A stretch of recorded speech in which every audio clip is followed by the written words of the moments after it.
ಶ್ರೀಗುರುಭ್ಯೋ ನಮಃ. ಹರಿ ಓಂ.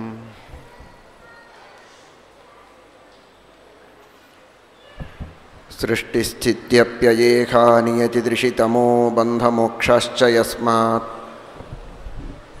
ಅಸ್ಯ ಶ್ರೀ ಬ್ರಹ್ಮರುದ್ರ ಪ್ರಭೃತಿಸುರನರದ್ವೀಷಶತ್ರುವಾತ್ಮಕಸ್ಯ ವಿಷ್ಣೋರ್ವ್ಯಸ್ತಾಃ ಸಮಸ್ತಾಃ ಸಕಲಗುಣನಿಧಿಃ ಸರ್ವದೋಷವ್ಯಪೇತಃ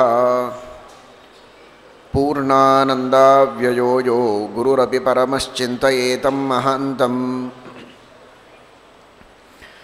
ಜನ್ಮಾದ್ಯಸ್ಯ ಯತೋನ್ಮಯಾದಿತರತಶ್ಚಾರ್ಥೇಷ್ವಭಿಜ್ಞಸ್ವರಾಟ್ ತೇನೇ ಬ್ರಹ್ಮಹೃದಾಯ ಆದಿಕವಯೇ ಮುಹ್ಯಂತಿ ಯಂ ಸೂರಯಃ ತೇಜೋ ವಾರಿಮೃದಾಂ ಯಥಾ ವಿನಿಮಯೋ ಯತ್ರ ತ್ರಿಸರ್ಗೋ ಮೃಷಾ ಧಾಮ್ನಾ ಸ್ವೇನ ಸದಾ ನಿರಸ್ತಕುಹಕಂ ಸತ್ಯಂ ಪರಂ ಧೀಮಹಿ ಧರ್ಮವಿಜ್ಞಾನವೈರಾಗ್ಯಪರಮೈಶ್ವರ್ಯಶಾಲಿನಃ ಆನಂದತೀರ್ಥಭಗವತ್ಪಾದಾನ್ ವಂದೇ ನಿರಂತರಂ.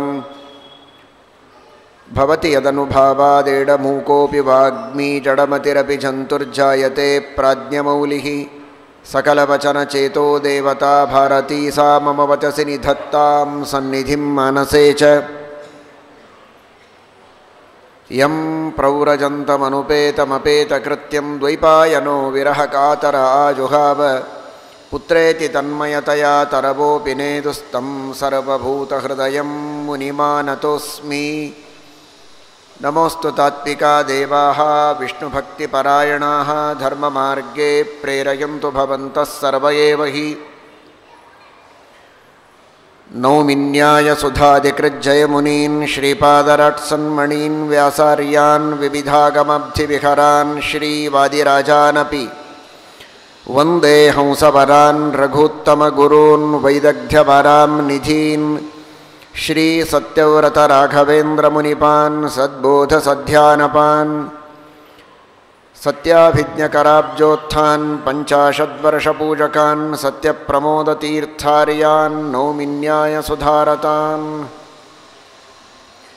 ಸ್ವಸ್ತ್ಯಸ್ತು ಅಶೇಷಸನ್ಮಂಗಲಾನಿ ಸಂತು ಶ್ಲೋಕೈಕಶ್ರವಣಪಠನಮಾತ್ರೇಣ ಕಥಾವಕ್ತುಶ್ಚ ಶ್ರೋತॄಣಾಂ ನಿಖಿಲಕಲಿಕೃತಕಲ್ಮಷಾಪನೋದನಪಟುತರೆ ಧರ್ಮಾದ್ಯಖಿಲಪುರುಷಾರ್ಥಸಾಧನೀಭೂತೆ ಶ್ರೀಮದ್ಭಾಗವತೆ ಪಾರಮಹಂಸ್ಯಾಂ ಸಂಹಿತಾಯಾಂ ಅದ್ಯ ಕಥಾಪ್ರಸಕ್ತೌ ಕಿಂಚಿತ್ ಪೂರ್ವಪ್ರಸಕ್ತಪ್ರಮೇಯಾನುವಾದಃ. ಹರಿ ಓಂ.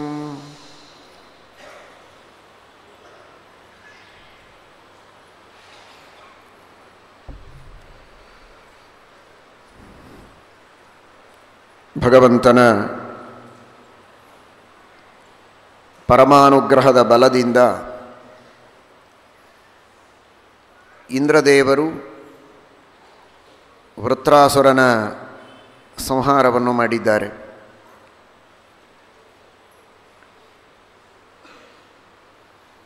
ಭಗವಂತ ಇಂದ್ರನೊಳಗಿದ್ದು ವೃತ್ರನ ಸಂಹಾರ ಮಾಡಿದ. ಹಿರಣ್ಯಾಕ್ಷನ ಬಗ್ಗೆ ಹಿಂದೆ ಕೇಳಿದಿರಿ. ಬ್ರಹ್ಮದೇವರಿಂದ ಹುಟ್ಟಿದ ಒಬ್ಬ ಹಿರಣ್ಯಾಕ್ಷ, ಅವನನ್ನು ವರಾಹದೇವರು ಹಲ್ಲಿನಿಂದ ಕೊಂದದ್ದು. ಕಶ್ಯಪರಿಂದ ದಿತಿಯಲ್ಲಿ ಹುಟ್ಟಿದ ಹಿರಣ್ಯಾಕ್ಷ, ಅವನನ್ನು ವರಾಹದೇವರು ಕರ್ಣಮೂಲದಲ್ಲಿ, ಕಿವಿಯ ಮೂಲದಲ್ಲಿ ತಾಡನ ಮಾಡಿ ಸಂಹಾರ ಮಾಡಿದ್ದು. ಎರಡೂ ಕಥೆಗಳನ್ನು ಸೇರಿ ಭಾಗವತದಲ್ಲಿ ಹೇಳಿದ್ದಾರೆ ಅಂತ ಆಚಾರ್ಯರು ನಿರ್ಣಯವನ್ನು ನೀಡಿದ್ದಾರೆ. ಹಾಗೆ ಇಲ್ಲಿ ವೃತ್ರಾಸುರನ ಬಗ್ಗೆ ನಾವು ತಿಳಿಯಬೇಕಾದರೆ ಇಬ್ಬರಿದ್ದಾರೆ ವೃತ್ರಾಸುರರು. ಪೌರಾಣಿಕ ವೃತ್ರ, ವೈದಿಕ ವೃತ್ರ. ವೈದಿಕ ಅಂದರೆ ಬಹಳ ಸಜ್ಜನ ಅಂತ ತಿಳ್ಕೊಬೇಡಿ. ವೇದದಲ್ಲಿ ಅವನ ಕಥೆ ಬಂದಿದೆ, ಮಹಾದುಷ್ಟ. ಇವನೇ ಸಜ್ಜನ, ಪುರಾಣದಲ್ಲಿ ಬಂದ ವೃತ್ರನೇ ಸಜ್ಜನ. ಅದರ ಕಥೆ ಇವತ್ತು ಮುಂದೆ ತಿಳಿಯುವವರಿದ್ದೀರಿ.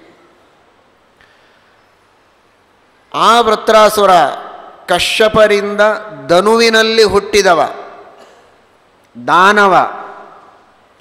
ಮಹಾತಾಮಸನಾದದ್ದರಿಂದ ದೈತ್ಯ ಅಂತೂ ಅವನನ್ನು ವ್ಯವಹಾರ ಮಾಡುವುದುಂಟು.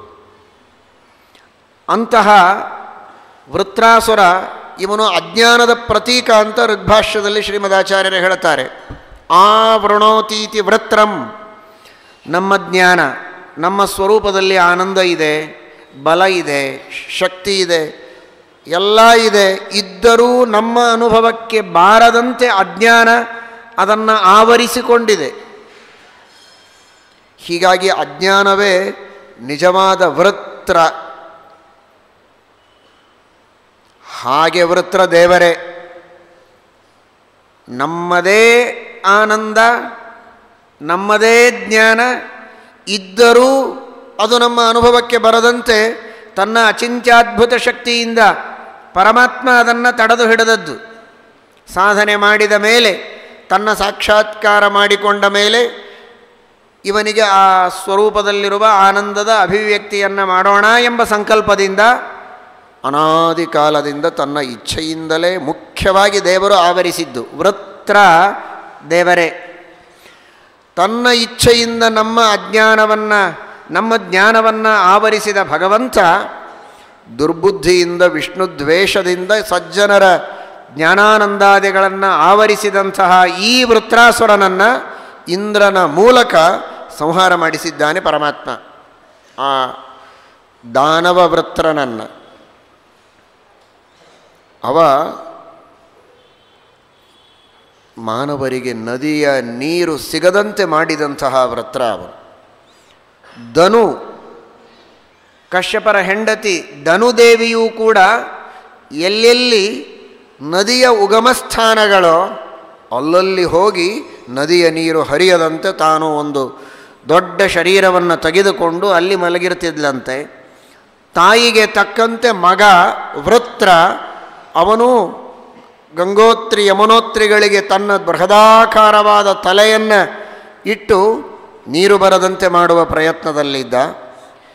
ಏನಾದರೂ ಅಲ್ಪ ಸ್ವಲ್ಪ ಸಂಧಿಯಿಂದ ನೀರು ಹರಿದು ಈಚೆಗೆ ಬಂದರೆ ಅದೂ ಕೂಡ ಜನರಿಗೆ ಸಿಗಬಾರದು ಅನ್ನುವ ದುರ್ಬುದ್ಧಿ. ಇದರಿಂದ ಏನವರಿಗೆ ಸುಖ? ಏನಿಲ್ಲ. ಏತುಘ್ನಂತಿ ನಿರರ್ಥಕಂ ಪರಹಿತಂ ತೇಕೇನ ಜಾನೀಮಹೇ. ತನಗೆ ಬೇಕಾದ್ರೆ ನೀರು ಕುಡಿಲಿ, ಇನ್ನೊಬ್ಬರಿಗೆ ನೀರು ಬರದೇ ಇರೋ ಹಾಗೆ ಮಾಡಿದರೆ, ಯಾರಿಗೋ ಏನೋ ಅಂತ ಇದ್ದೀನಿ ಅಂತ ತಿಳ್ಕೊಬೇಡಿ, ಇನ್ನೊಬ್ಬರಿಗೆ ನೀರು ಬರದೇ ಇರೋ ಹಾಗೆ ಮಾಡಿದರೆ ಇವರಿಗೇನು ಲಾಭ? ನಿಮಗೆ ಎಷ್ಟು ಬೇಕೋ ಅಷ್ಟು ನೀರನ್ನು ನೀವು ಕುಡಿದ್ರೆ ಆಯ್ತಲ್ಲ.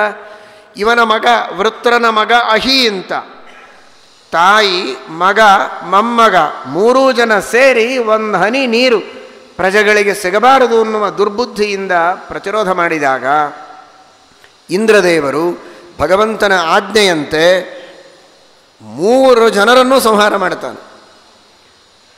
ಆ 3 ಕೂಡ ಮೃತರಾಗಿ ಬಿದ್ದಂತಹ ವರ್ಣನೆಯನ್ನು ಋಗ್ವೇದ ಮಂತ್ರಗಳಲ್ಲಿ ನಾವು ಕಾಣುತ್ತೇವೆ. ಆ ವೃತ್ರ ನಮ್ಮ ಅಜ್ಞಾನದ ಪ್ರತೀಕ.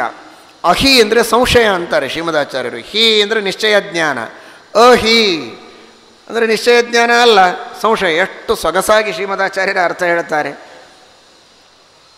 ಅದೇನು ನದಿ ಅಂದರೆ ಅದು ಜ್ಞಾನ ನದಿ. ಶಾಸ್ತ್ರಗಳಿಂದ ಹರಿದು ಬರುವಂತಹ ಆ ಜ್ಞಾನ ನದಿಗೆ ಅಜ್ಞಾನ ಸಂಶಯಗಳು ಅಡ್ಡಿಯಾದರೆ ಭಗವಂತ ಅದನ್ನು ನಾಶ ಮಾಡ್ತಾನೆ. ಪ್ರಸಿದ್ಧವಾದ ನದಿಗಳನ್ನು ತಡೆಯುವ ಈ ದಾನವರನ್ನು ಇಂದ್ರದೇವರು ನಾಶ ಮಾಡ್ತಾರೆ ಎಂಬುದಾಗಿ ಋಗ್ವೇದದಲ್ಲಿ ಕಥೆ ಇದೆ. ಅದನ್ನು ನಾವಿಲ್ಲಿ ಸ್ಮರಣೆಗೆ ತಂದುಕೊಳ್ಳಬೇಕು. ಈ ವೃತ್ರ ಬೇರೆ, ಇವನು ಸಜ್ಜನ, ಇವನು ತ್ವಷ್ಟೃವಿನ ಮಗ, ಕಶ್ಯಪರ ಮಗ ಅಲ್ಲ, ತ್ವಷ್ಟೃವಿನ ಮಗ. ಇವನು ವೈಷ್ಣವ, ಭಗವದ್ಭಕ್ತ, ಶಾಪದಿಂದ ಅಸುರನಾದವ ಮಾತ್ರ. ಆದರೆ ವೃತ್ರ ಎಂಬ ಶಬ್ದದ ಅರ್ಥವನ್ನು ತಕ್ಕ ಮಟ್ಟಿಗೆ ಇಲ್ಲಿಯೂ ನಾವು ಅನ್ವಯವನ್ನು ಮಾಡಿಕೊಂಡು ಇಂದ್ರದೇವರು ವೃತ್ರಾಸುರನನ್ನು ಸಂಹಾರ ಮಾಡಿದರು ಭಗವಂತನ ಶಕ್ತಿಯಿಂದ ಉಪೋದ್ಬಲಿತರಾಗಿ. ಇದರರ್ಥ ಆ ಭಗವಂತನ ಅನುಗ್ರಹದಿಂದ ಅಜ್ಞಾನವನ್ನು ನಾಶ ಮಾಡಿ ಸಜ್ಜನರಲ್ಲಿ ಜ್ಞಾನದ ಸ್ಥಾಪನೆಯನ್ನು ಮಾಡುವ ಮಹಾಕಾರ್ಯವನ್ನು ಇಂದ್ರದೇವರು ಮಾಡಿದ್ದಾರೆ ಎಂಬುದಾಗಿ ನಾವು ಭಾವಿಸಬೇಕು. ಈ ಒಂದು ಕಥೆಯ ಚಿಂತನೆ ಮಾಡಿದರೆ ನಮ್ಮ ಅಜ್ಞಾನಾದಿ ದೋಷಗಳೆಲ್ಲ ದೂರ ಆಗ್ತವೆ ಎಂಬುದಾಗಿ ಋಗ್ಭಾಷ್ಯದಲ್ಲಿ ಶ್ರೀಮದಾಚಾರ್ಯರು ತಿಳಿಸಿದ್ದಾರೆ. ಅದನ್ನು ಸ್ಮರಿಸಿಕೊಳ್ಳೋಣ. ನಂತರ ಇಂದ್ರದೇವರ ಆಲೋಚನೆ ಮಾಡಿದರು. ಒಂದು ಬಾರಿ ಬ್ರಹ್ಮಹತ್ಯೆ ಬಂದಾಗ ನಾನು ಹಂಚಿದ್ದಾಯಿತು 4 ಸ್ಥಳಗಳಲ್ಲಿ, ಅದು ನಿನ್ನೆ ಕೇಳಿದ್ದೀರಿ.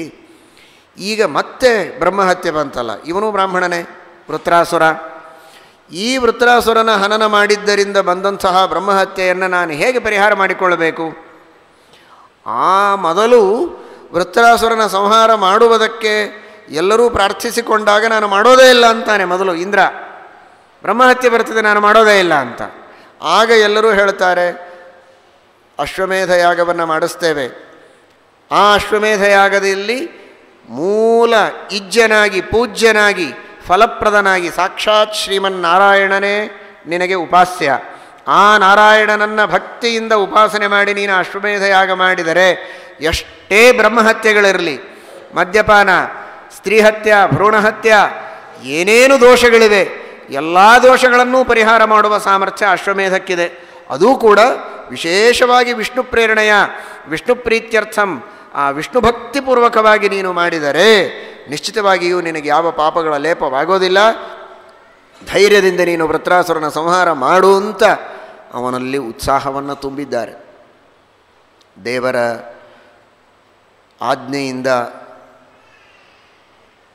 ತ್ರೈಲೋಕ್ಯದ ರಕ್ಷಣೆ ಮಾಡುವ ಜವಾಬ್ದಾರಿಯನ್ನು ಹೊತ್ತ ಇಂದ್ರನಿಗೆ ಇದು ಪಾಪವೇ ಅಲ್ಲ. ನಿಜವಾಗಿ ನಹಿ ಲೋಕಾವನಂ ಪಾಪಂ ತ್ರೈಲೋಕ್ಯೇಶಸ್ಯ ವಜ್ರಿಣಃ ಅಂತಾರೆ ಶ್ರೀಮದಾಚಾರ್ಯರು ಮಹಾಭಾರತ ತಾತ್ಪರ್ಯ ನಿರ್ಣಯದ.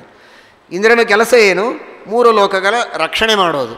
ಆ 3 ಲೋಕಗಳಿಗೆ ಕಂಟಕನಾಗಿ ಈ ವೃತ್ರ ಸ್ವರೂಪತಃ ಸಜ್ಜನನಾಗಿದ್ದರೂ ಈಗ ವಶಾತ್ ಅಸುರನಾಗಿ ಪೀಡೆ ಕೊಡ್ತಾ ಇದ್ದಾನೆ.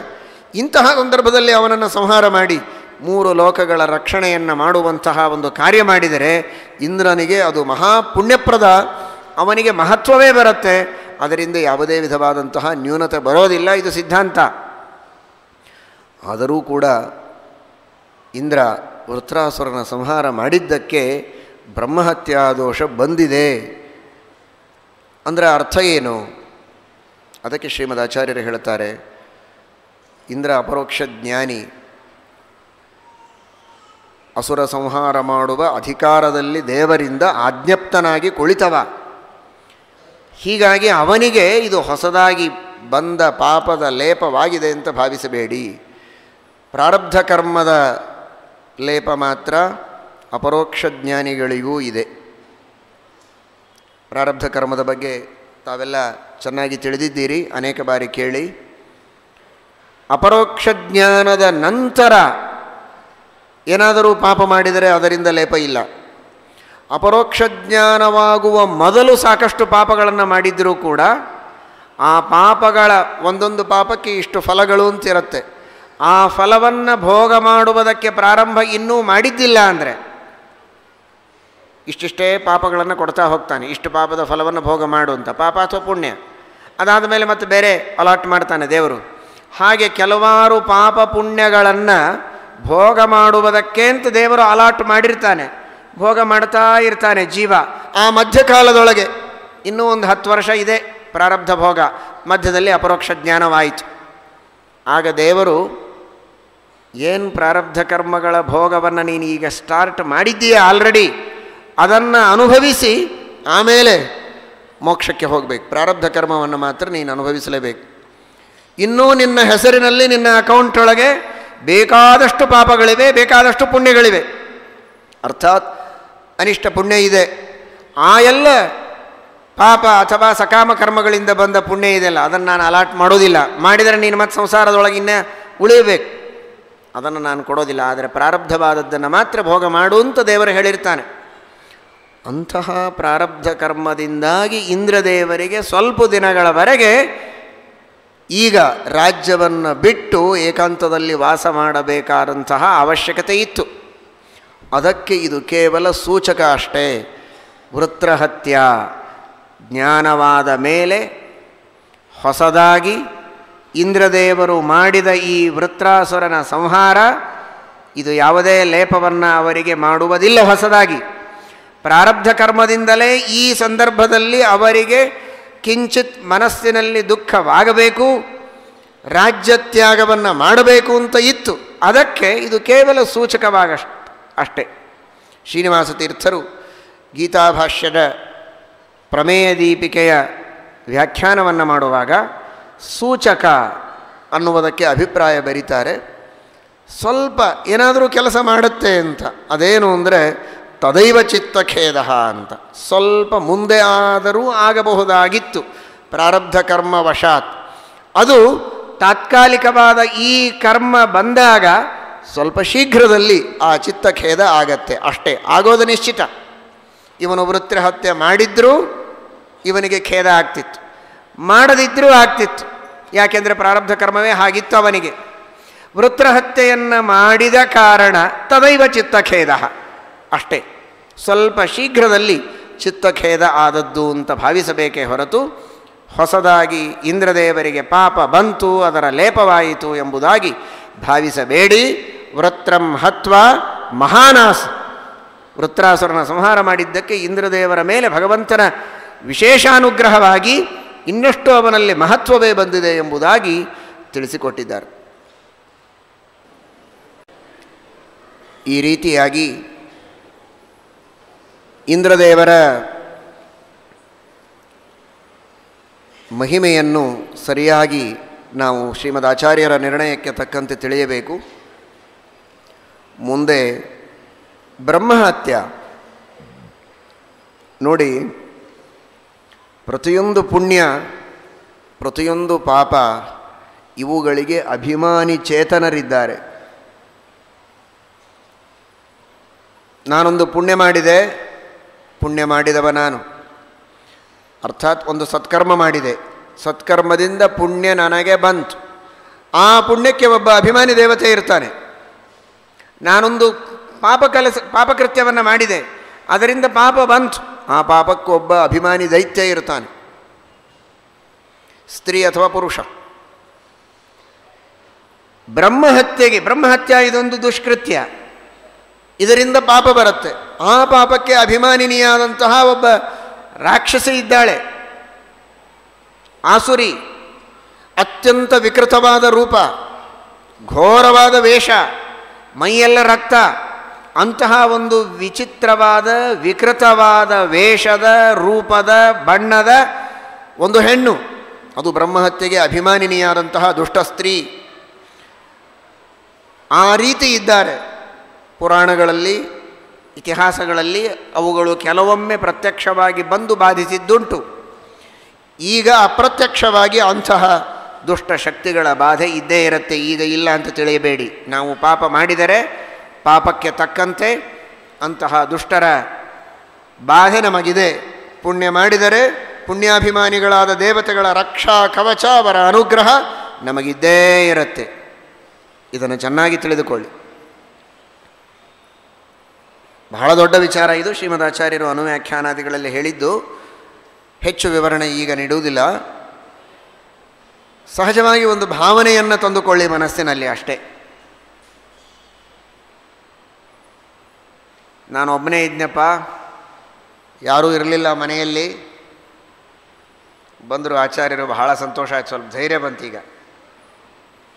ಓ, ಇವರು ಬಂದರು ಆಚಾರ್ಯರು, ಇನ್ನೂ ಸಂತೋಷ, ಇನ್ನಷ್ಟು ಧೈರ್ಯ ಬಂತು. 4 ಜನ ನನ್ನ ಜೊತೆಗಿದ್ದಾರೆ ರಕ್ಷಣೆಗೆ, ನಾನೇನು ಏಕಾಂಗಿ ಅಲ್ಲ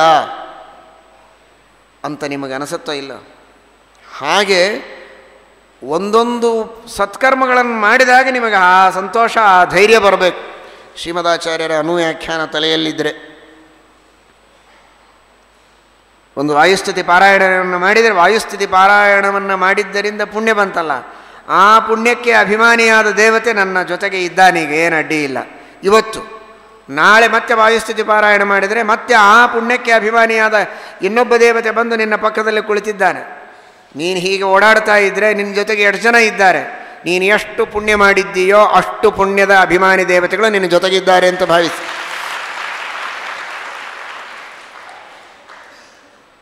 ಶತಮಾನೋತ್ಸವವನ್ನು ಗುರುಗಳ ಪ್ರೀತಿಗಾಗಿ ಆಚರಣೆ ಮಾಡ್ತಾ ಇದ್ದೇವೆ ಅಂದರೆ ಎಷ್ಟು ಜನರ ಶತಮಾನೋತ್ಸವವನ್ನು ಮಾಡ್ತಾ ಇದ್ದೇವೆ ಅಂತ ಭಾವಿಸಿ. 50 ವರ್ಷಗಳವರೆಗೆ ರಾಮದೇವರ ಪೂಜೆಯನ್ನು ಮಾಡಬೇಕಾಗಿದ್ದರೆ, ಸತ್ಯಧರ್ಮತೀರ್ಥ ಶ್ರೀಪಾದಂಗಳವರ ಪೂರ್ವಾಶ್ರಮದ ಪುತ್ರ ಮರಣದ ಅಂಚಿನಲ್ಲಿದ್ದಾಗ ಬಂಧುಗಳು ಬಂದು ಕೇಳಿಕೊಂಡರು, ಗುರುಗಳೇ, ನಿಮ್ಮ 1 ದಿನದ ರಾಮದೇವರ ಪೂಜೆಯ ಪುಣ್ಯವನ್ನು ಕೊಟ್ಟುಬಿಡಿ, ನಿಮ್ಮ ಮಗ ಬದುಕ್ತಾನೆ ಅಂತ. ಎಷ್ಟೋ ಕೋಟಿ ಜನ್ಮಗಳ ಪುಣ್ಯದಿಂದ ನಾನು 1 ದಿನ ರಾಮದೇವರ ಸ್ಪರ್ಶ ಮಾಡುವ ಭಾಗ್ಯವನ್ನು ಪಡೆದುಕೊಂಡಿದ್ದೇನೆ. ಅದನ್ನು ಅಪರೋಕ್ಷ ಜ್ಞಾನಕ್ಕಾಗಿ ನಾನು ಮೀಸಲಿಡ್ತೇನೆ ಹೊರತು ಲೌಕಿಕ ಕಾರ್ಯಗಳಿಗೆ ಬಳಸೋದಿಲ್ಲ. ಇಚ್ಛೆ ಇದ್ದರೆ ಬದುಕಲಿ, ದೇವರ ಇಚ್ಛೆ ಇಲ್ಲ ಅಂದರೆ ಅವನ ಗತಿಯನ್ನು ಅವನು ಹೊಂದಲಿ ಅಂತ ಕೈ ಎತ್ತಿದರು ಸತ್ಯಧರ್ಮ ತೀರ್ಥರು. ಹಾಗಾದರೆ ಎಷ್ಟೋ ಕೋಟಿ ಜನ್ಮಗಳ ಪುಣ್ಯದಿಂದ ಒಂದು ದಿನ ರಾಮದೇವರ ಸ್ಪರ್ಶ ಮಾಡುವ ಭಾಗ್ಯ ಸಿಗತ್ತೆ ಅಂದರೆ, ಬ್ರಹ್ಮಕರಾರ್ಚಿತ ರಾಮದೇವರ ಸ್ಪರ್ಶ 50 ವರ್ಷಗಳವರೆಗೆ ರಾಮದೇವರ ಪೂಜೆಯನ್ನು ಮಾಡಿರಬೇಕಾದರೆ ಎಷ್ಟು ಪುಣ್ಯಗಳಿರಬಹುದು ವಿಚಾರ ಮಾಡಿ. ಹಾಗಾದರೆ ಸ್ವಾಮಿಗಳು ಅಂದರೆ ಒಬ್ಬರಲ್ಲ, ಅವರು ಒಬ್ಬರೇ. ಅವರಲ್ಲಿ ಅಷ್ಟು ಪುಣ್ಯಾಭಿಮಾನಿಗಳಾದ ದೇವತೆಗಳ ಸನ್ನಿಧಾನ ಇದೆ. ಮತ್ತು ಬರೀ ಈ ಇವರು ಸಾಮಾನ್ಯ ದೇವತೆಗಳಿರ್ತಾರೆ ಅಷ್ಟೇ ಇರೋದಿಲ್ಲ, ಅವರಲ್ಲಿ ಮತ್ತೆ ವಾಯುದೇವರಿರ್ತಾರೆ. ಉತ್ತಮೋತ್ತಮ ದೇವತೆಗಳು, ವಾಯುದೇವರು, ಭಗವಂತ ಇರ್ತಾನೆ. ಪುಣ್ಯೇನ ಪುಣ್ಯಂ ನಯತಿ ಪಾಪೇನ ಪಾಪಂ ಎಂಬ ವಾಕ್ಯಕ್ಕೆ ಬೃಹದಾರಣ್ಯಕ ಭಾಷ್ಯದಲ್ಲಿ ಶ್ರೀಮದಾಚಾರ್ಯರು ಅರ್ಥ ಬರೆಯುವಾಗ ಪುಣ್ಯ ಪಾಪ ಶಬ್ದಗಳಿಗೆ ವಿಷ್ಣು ಅಂತ ಅರ್ಥ ಮಾಡಿದ್ದಾರೆ. ಪುಣ್ಯದಲ್ಲಿ ಪುಣ್ಯನಾಮಕನಾಗಿ, ಪಾಪದಲ್ಲಿ ಪಾಪನಾಮಕನಾಗಿ ಸ್ವಯಂ ಶ್ರೀಹರಿ ಇರ್ತಾನೆ ಮುಂದೆ. ಹೀಗಾಗಿ ಆ ದೇವತೆಗಳು, ವಾಯುದೇವರು, ಭಗವಂತ ಅಷ್ಟು ಜನ ಬರ್ತಾರೆ ಒಂದು ಪುಣ್ಯ ನಾವು ಮಾಡಿದರೆ ನಮ್ಮ ಜೊತೆಗೆ. ಇಷ್ಟೇ ಜಾಗರೂಕತೆಯಿಂದ ಎಲ್ಲರೂ ಅರ್ಥ ಮಾಡಿಕೊಳ್ಳಿ. ಪಾಪ ಮಾಡಿದರೆ ಮನೆಯಲ್ಲಿ ಕಳ್ಳತನದ, ಸುಳ್ಳಿನ, ಮೋಸದ, ಲಂಚದ ಹಣ ಇದ್ದರೆ, ಯಾರಾದರೂ ಆಫೀಸರ್ ಬರ್ತಾ ಇದ್ದಾರೆ, ಇನ್ಕಮ್ ಟ್ಯಾಕ್ಸ್ ಆಫೀಸರು, ಮನೆಗೆ ಅಂದರೆ ಹೇಗೆ ಭಯ ಶುರುವಾಗತ್ತೆ, ಬೆವರು ಬರ್ತದೆ, ಏನೇನು ಆಗಬೇಕೋ ಎಲ್ಲ ವಿಕಾರಗಳು ಆಗ್ತದೆ ಕುಳಿತಲ್ಲೇ. ಬೇರೆ ಬೇರೆ ಸ್ಥಳಗಳಲ್ಲಿ ಆಗಬೇಕಾದ ವಿಕಾರ ಕುಳಿತಲ್ಲೇ ಆಗತ್ತೆ. ಹಾಗೆ ಆ ಭಯವೂ ಬೇಕು. ಯಾಕೆ ಅಂದರೆ ಒಂದು ಪಾಪ ಮಾಡಿದರೆ ನಮ್ಮ ಜ್ಞಾನ, ನಮ್ಮ ಭಕ್ತಿ, ನಮ್ಮ ವೈರಾಗ್ಯ, ನಮ್ಮಲ್ಲಿರುವ ಸದ್ಗುಣಗಳು, ನಮಗಿರುವ ಸಜ್ಜನರ ಸಹವಾಸ, ಇವುಗಳನ್ನು ಕತ್ತರಿಸಿ ಹಾಕುವಂತಹ ದುಷ್ಟರಾದ ಅಸುರರು, ರಾಕ್ಷಸರು ನಮ್ಮ ಹತ್ರ ಬರ್ತಾ ಇದ್ದಾರೆ ಅಂತ ಅರ್ಥ. ನಾವು ಒಂದೊಂದು ಕೆಟ್ಟ ಕೆಲಸ ಮಾಡ್ತಾ ಇದ್ದೇವೆ ಅಂದರೆ, ಯಾಕಂದರೆ ಅದಕ್ಕೆ ಅಭಿಮಾನಿಗಳೆಲ್ಲ ಅಂಥವರೇ ಅವರು ಬಂದು ಸುಮ್ಮನೆ ಮಂಗಳಾರತಿ ಮಾಡ್ತಾ ಕೊಡ್ತಾರಾ? ಅವ್ರಿಗೆ ಸುಮ್ಮನೆ ಕೊಡ್ಲಿಕ್ಕೆ ಆಗೋದೇ ಇಲ್ಲ. ನಮ್ಮ ಹತ್ರ ಬಂದ್ರೆ ಏನಾದರೂ ಕೆಟ್ಟ ಕೆಲಸ ಮಾಡಿಸೇ ಬಿಡ್ತಾರೆ ಇನ್ನೊಂದು. ಹೀಗಾಗಿ ಒಂದು ಕಡೆಗೆ ಈ ಭರವಸೆಯಾದರೆ ಇನ್ನೊಂದು ಕಡೆಗೆ ಭಯ, ಎರಡೂ ಇರಬೇಕು ನಮಗೆ ಅನ್ನೋದನ್ನು ಭಾಗವತದ ಈ ಕಥೆ ನಮಗೆ ತಿಳಿಸ್ತಿದೆ. ಹಾಗಾದರೆ ಬ್ರಹ್ಮಹತ್ಯೆ ಬಂತು, ಉಗ್ರ ರೂಪ ತಾಳಿ ಇಂದ್ರದೇವರು ತಪ್ಪಿಸಿಕೊಳ್ಳಬೇಕು ಅಂತ ಕಮಲದ ಮಾನಸ ಸರೋವರಕ್ಕೆ ಬಂದಿದ್ದಾರೆ. ಆ ಮಾನಸ ಸರೋವರದಲ್ಲಿ ಕಮಲ, ಅದ್ಭುತವಾದ ಕಮಲ, ನೋಡಿದರೆ ಬಹಳ ವಿಚಿತ್ರ ಇದೆ. ಅಂದರೆ ಏನೋ ಒಂದು ಭಗವಂತನ ಸಂಕಲ್ಪ ಅನ್ನೋದಕ್ಕೆ ಮಾನಸ ಸರೋವರಕ್ಕೆ ಹೋದರು ಅಂತ ಭಾವಿಸಬೇಕು, ಅಥವಾ ಅದು ಪವಿತ್ರ ಅನ್ನೋದಕ್ಕೆ ಅಲ್ಲಿ ಬ್ರಹ್ಮಹತ್ಯೆ ಪ್ರವೇಶ ಮಾಡೋದಕ್ಕೆ ಭಯಪಟ್ಟಿದೆ ಅಂತ ಅಂದ್ಕೊಳ್ಬೇಕು. ಯಾಕೆ ಅಂದರೆ ಮಾನಸ ಸರೋವರದ ಬಗ್ಗೆ ನಾವೇನು ನೋಡಿಲ್ಲ ಪ್ರತ್ಯಕ್ಷವಾಗಿ, ಹೋಗಿ ಬಂದವರು ಹೇಳಿದ್ದು ಅಂದರೆ ಅಷ್ಟು ಆಳದ ಮಾನಸ ಸರೋವರ ಇದ್ದರೂ ಕೂಡ ಕೆಳಗಿರುವ ಕಲ್ಲು, ಸಣ್ಣ ಸಣ್ಣ ಕಣಗಳು ಸ್ಪಷ್ಟವಾಗಿ ಕಾಣಿಸ್ತವಂತೆ, ಅಷ್ಟು ಸ್ವಚ್ಛವಾದ ನೀರದು. ಹೀಗಾಗಿ ಅಲ್ಲಿ ತಾನು ಬಚ್ಚಿಟ್ಟುಕೊಳ್ಳಬೇಕು ಅಂತ ಹೋದವ ಬಹಳ ಭಾರವಾದ ನೀರಿರುವಂತಹ ಸ್ಥಳಕ್ಕೆ ಹೋಗಬೇಕೇ ಹೊರತು ಇಷ್ಟು ತಿಳಿಯಾದ ನೀರಿರುವ ಮಾನಸ ಸರೋವರವನ್ನು ಯಾಕೆ ಹುಡುಕಿದ ಇಂದ್ರ ಗೊತ್ತಿಲ್ಲ. ಅಥವಾ ಅನ್ನೋದಕ್ಕಾಗಿಯೇ ಮಾನಸ ಸರೋವರದಲ್ಲಿ ನೇರವಾಗಿ ಕೂಡಲಿಲ್ಲ ಇಂದ್ರ. ಮಾನಸ ಸರೋವರದಲ್ಲಿ ಕಮಲ, ಆ ಕಮಲದ ನಾಲ, ಆ ನಾಲದ ಒಳಗೆ ಕುಳಿತಿದ್ದಾನೆ. ಕಮಲದ ದೇಟಿನ ಮಧ್ಯದಲ್ಲಿ ಸೂಕ್ಷ್ಮ ರೂಪವನ್ನು ತೆಗೆದುಕೊಂಡು ಇಂದ್ರ ಪ್ರವೇಶ ಮಾಡಿದ್ದಾನೆ. 1000 ವರ್ಷಗಳವರೆಗೆ ಅಲ್ಲಿ ತಪಸ್ಸು ಮಾಡಿದ್ದಾನೆ ಇಂದ್ರದೇವರು. ನರಸಿಂಹದೇವರ ಉಪಾಸನೆಯನ್ನು ಮಾಡಿದ್ದಾನೆ. ನರಸಿಂಹದೇವರ ಸನ್ನಿಧಾನದಲ್ಲಿ ಕುಳಿತಿದ್ದೇವೆ.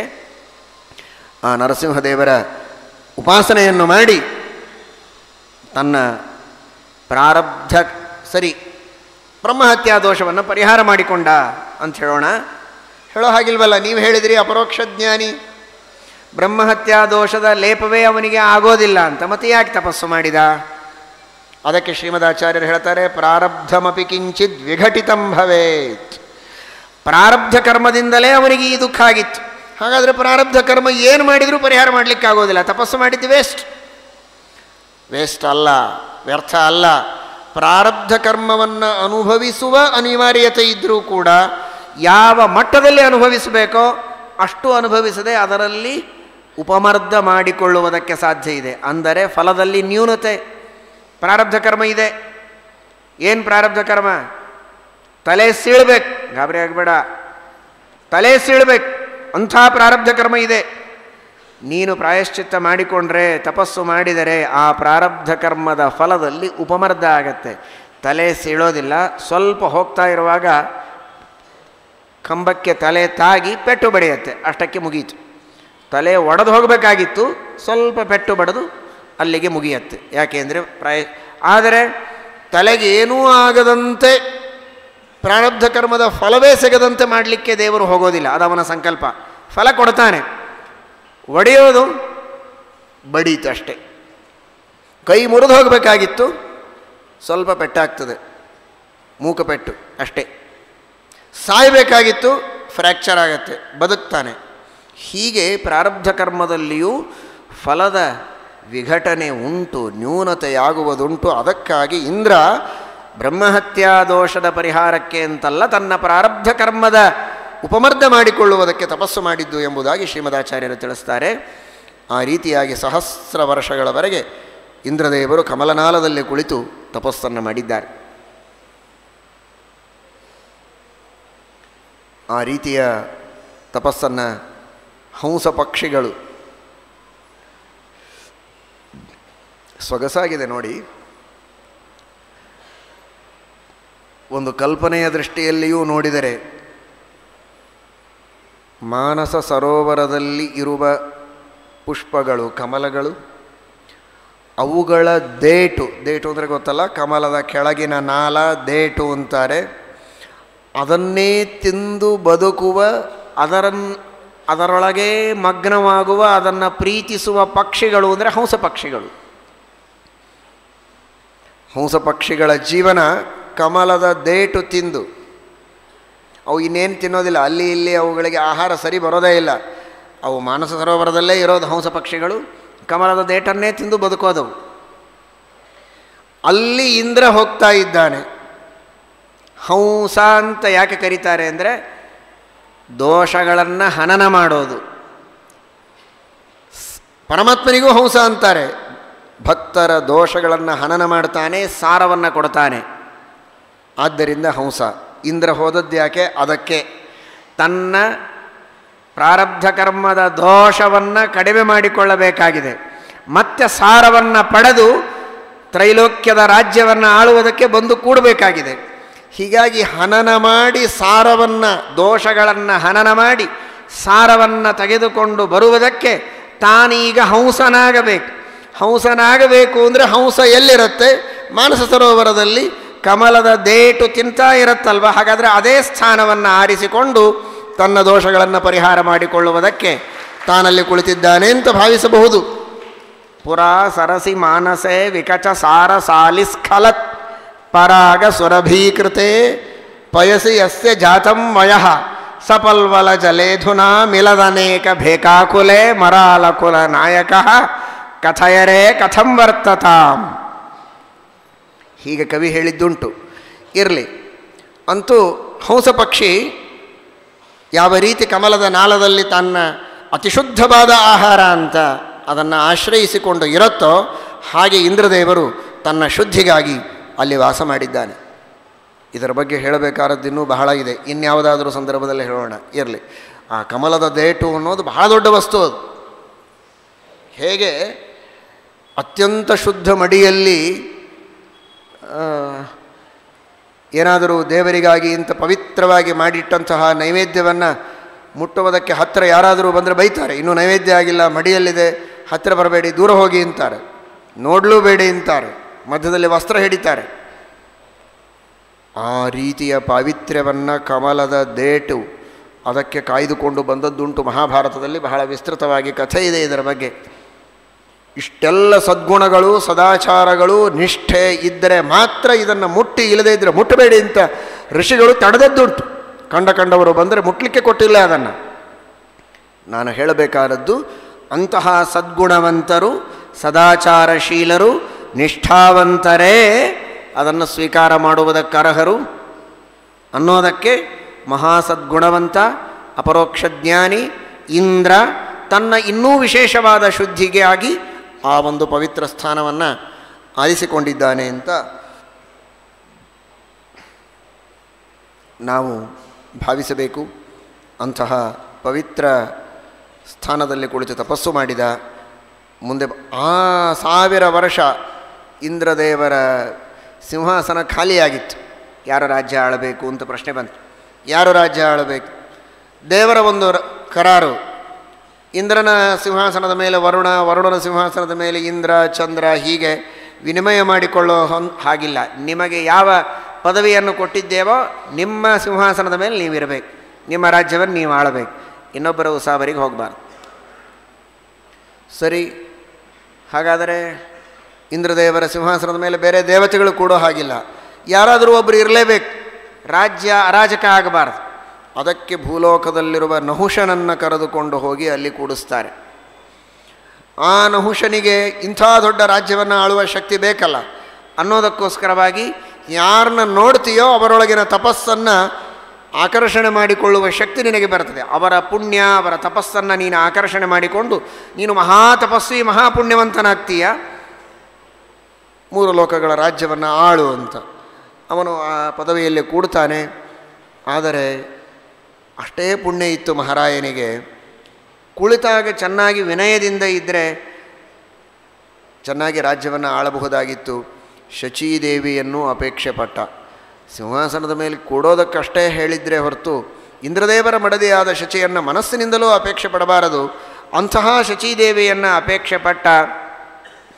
ಯಾರೂ ಹಿಂದೆ ಉಪಯೋಗಿಸಿದ ಅಪೂರ್ವ ವಾಹನದಲ್ಲಿ ಕುಳಿತು ನೀನು ಬಾ ಅಂತ ಶಚೀದೇವಿ ಹೇಳಿದ್ಲು. ಇವನನ್ನು ಅಧಃಪತನ ಮಾಡಿಸಬೇಕು ಅಂತ ಸಪ್ತರ್ಷಿಗಳ ವಾಹನದಲ್ಲಿ ಕುಳಿತು ಬಂದ.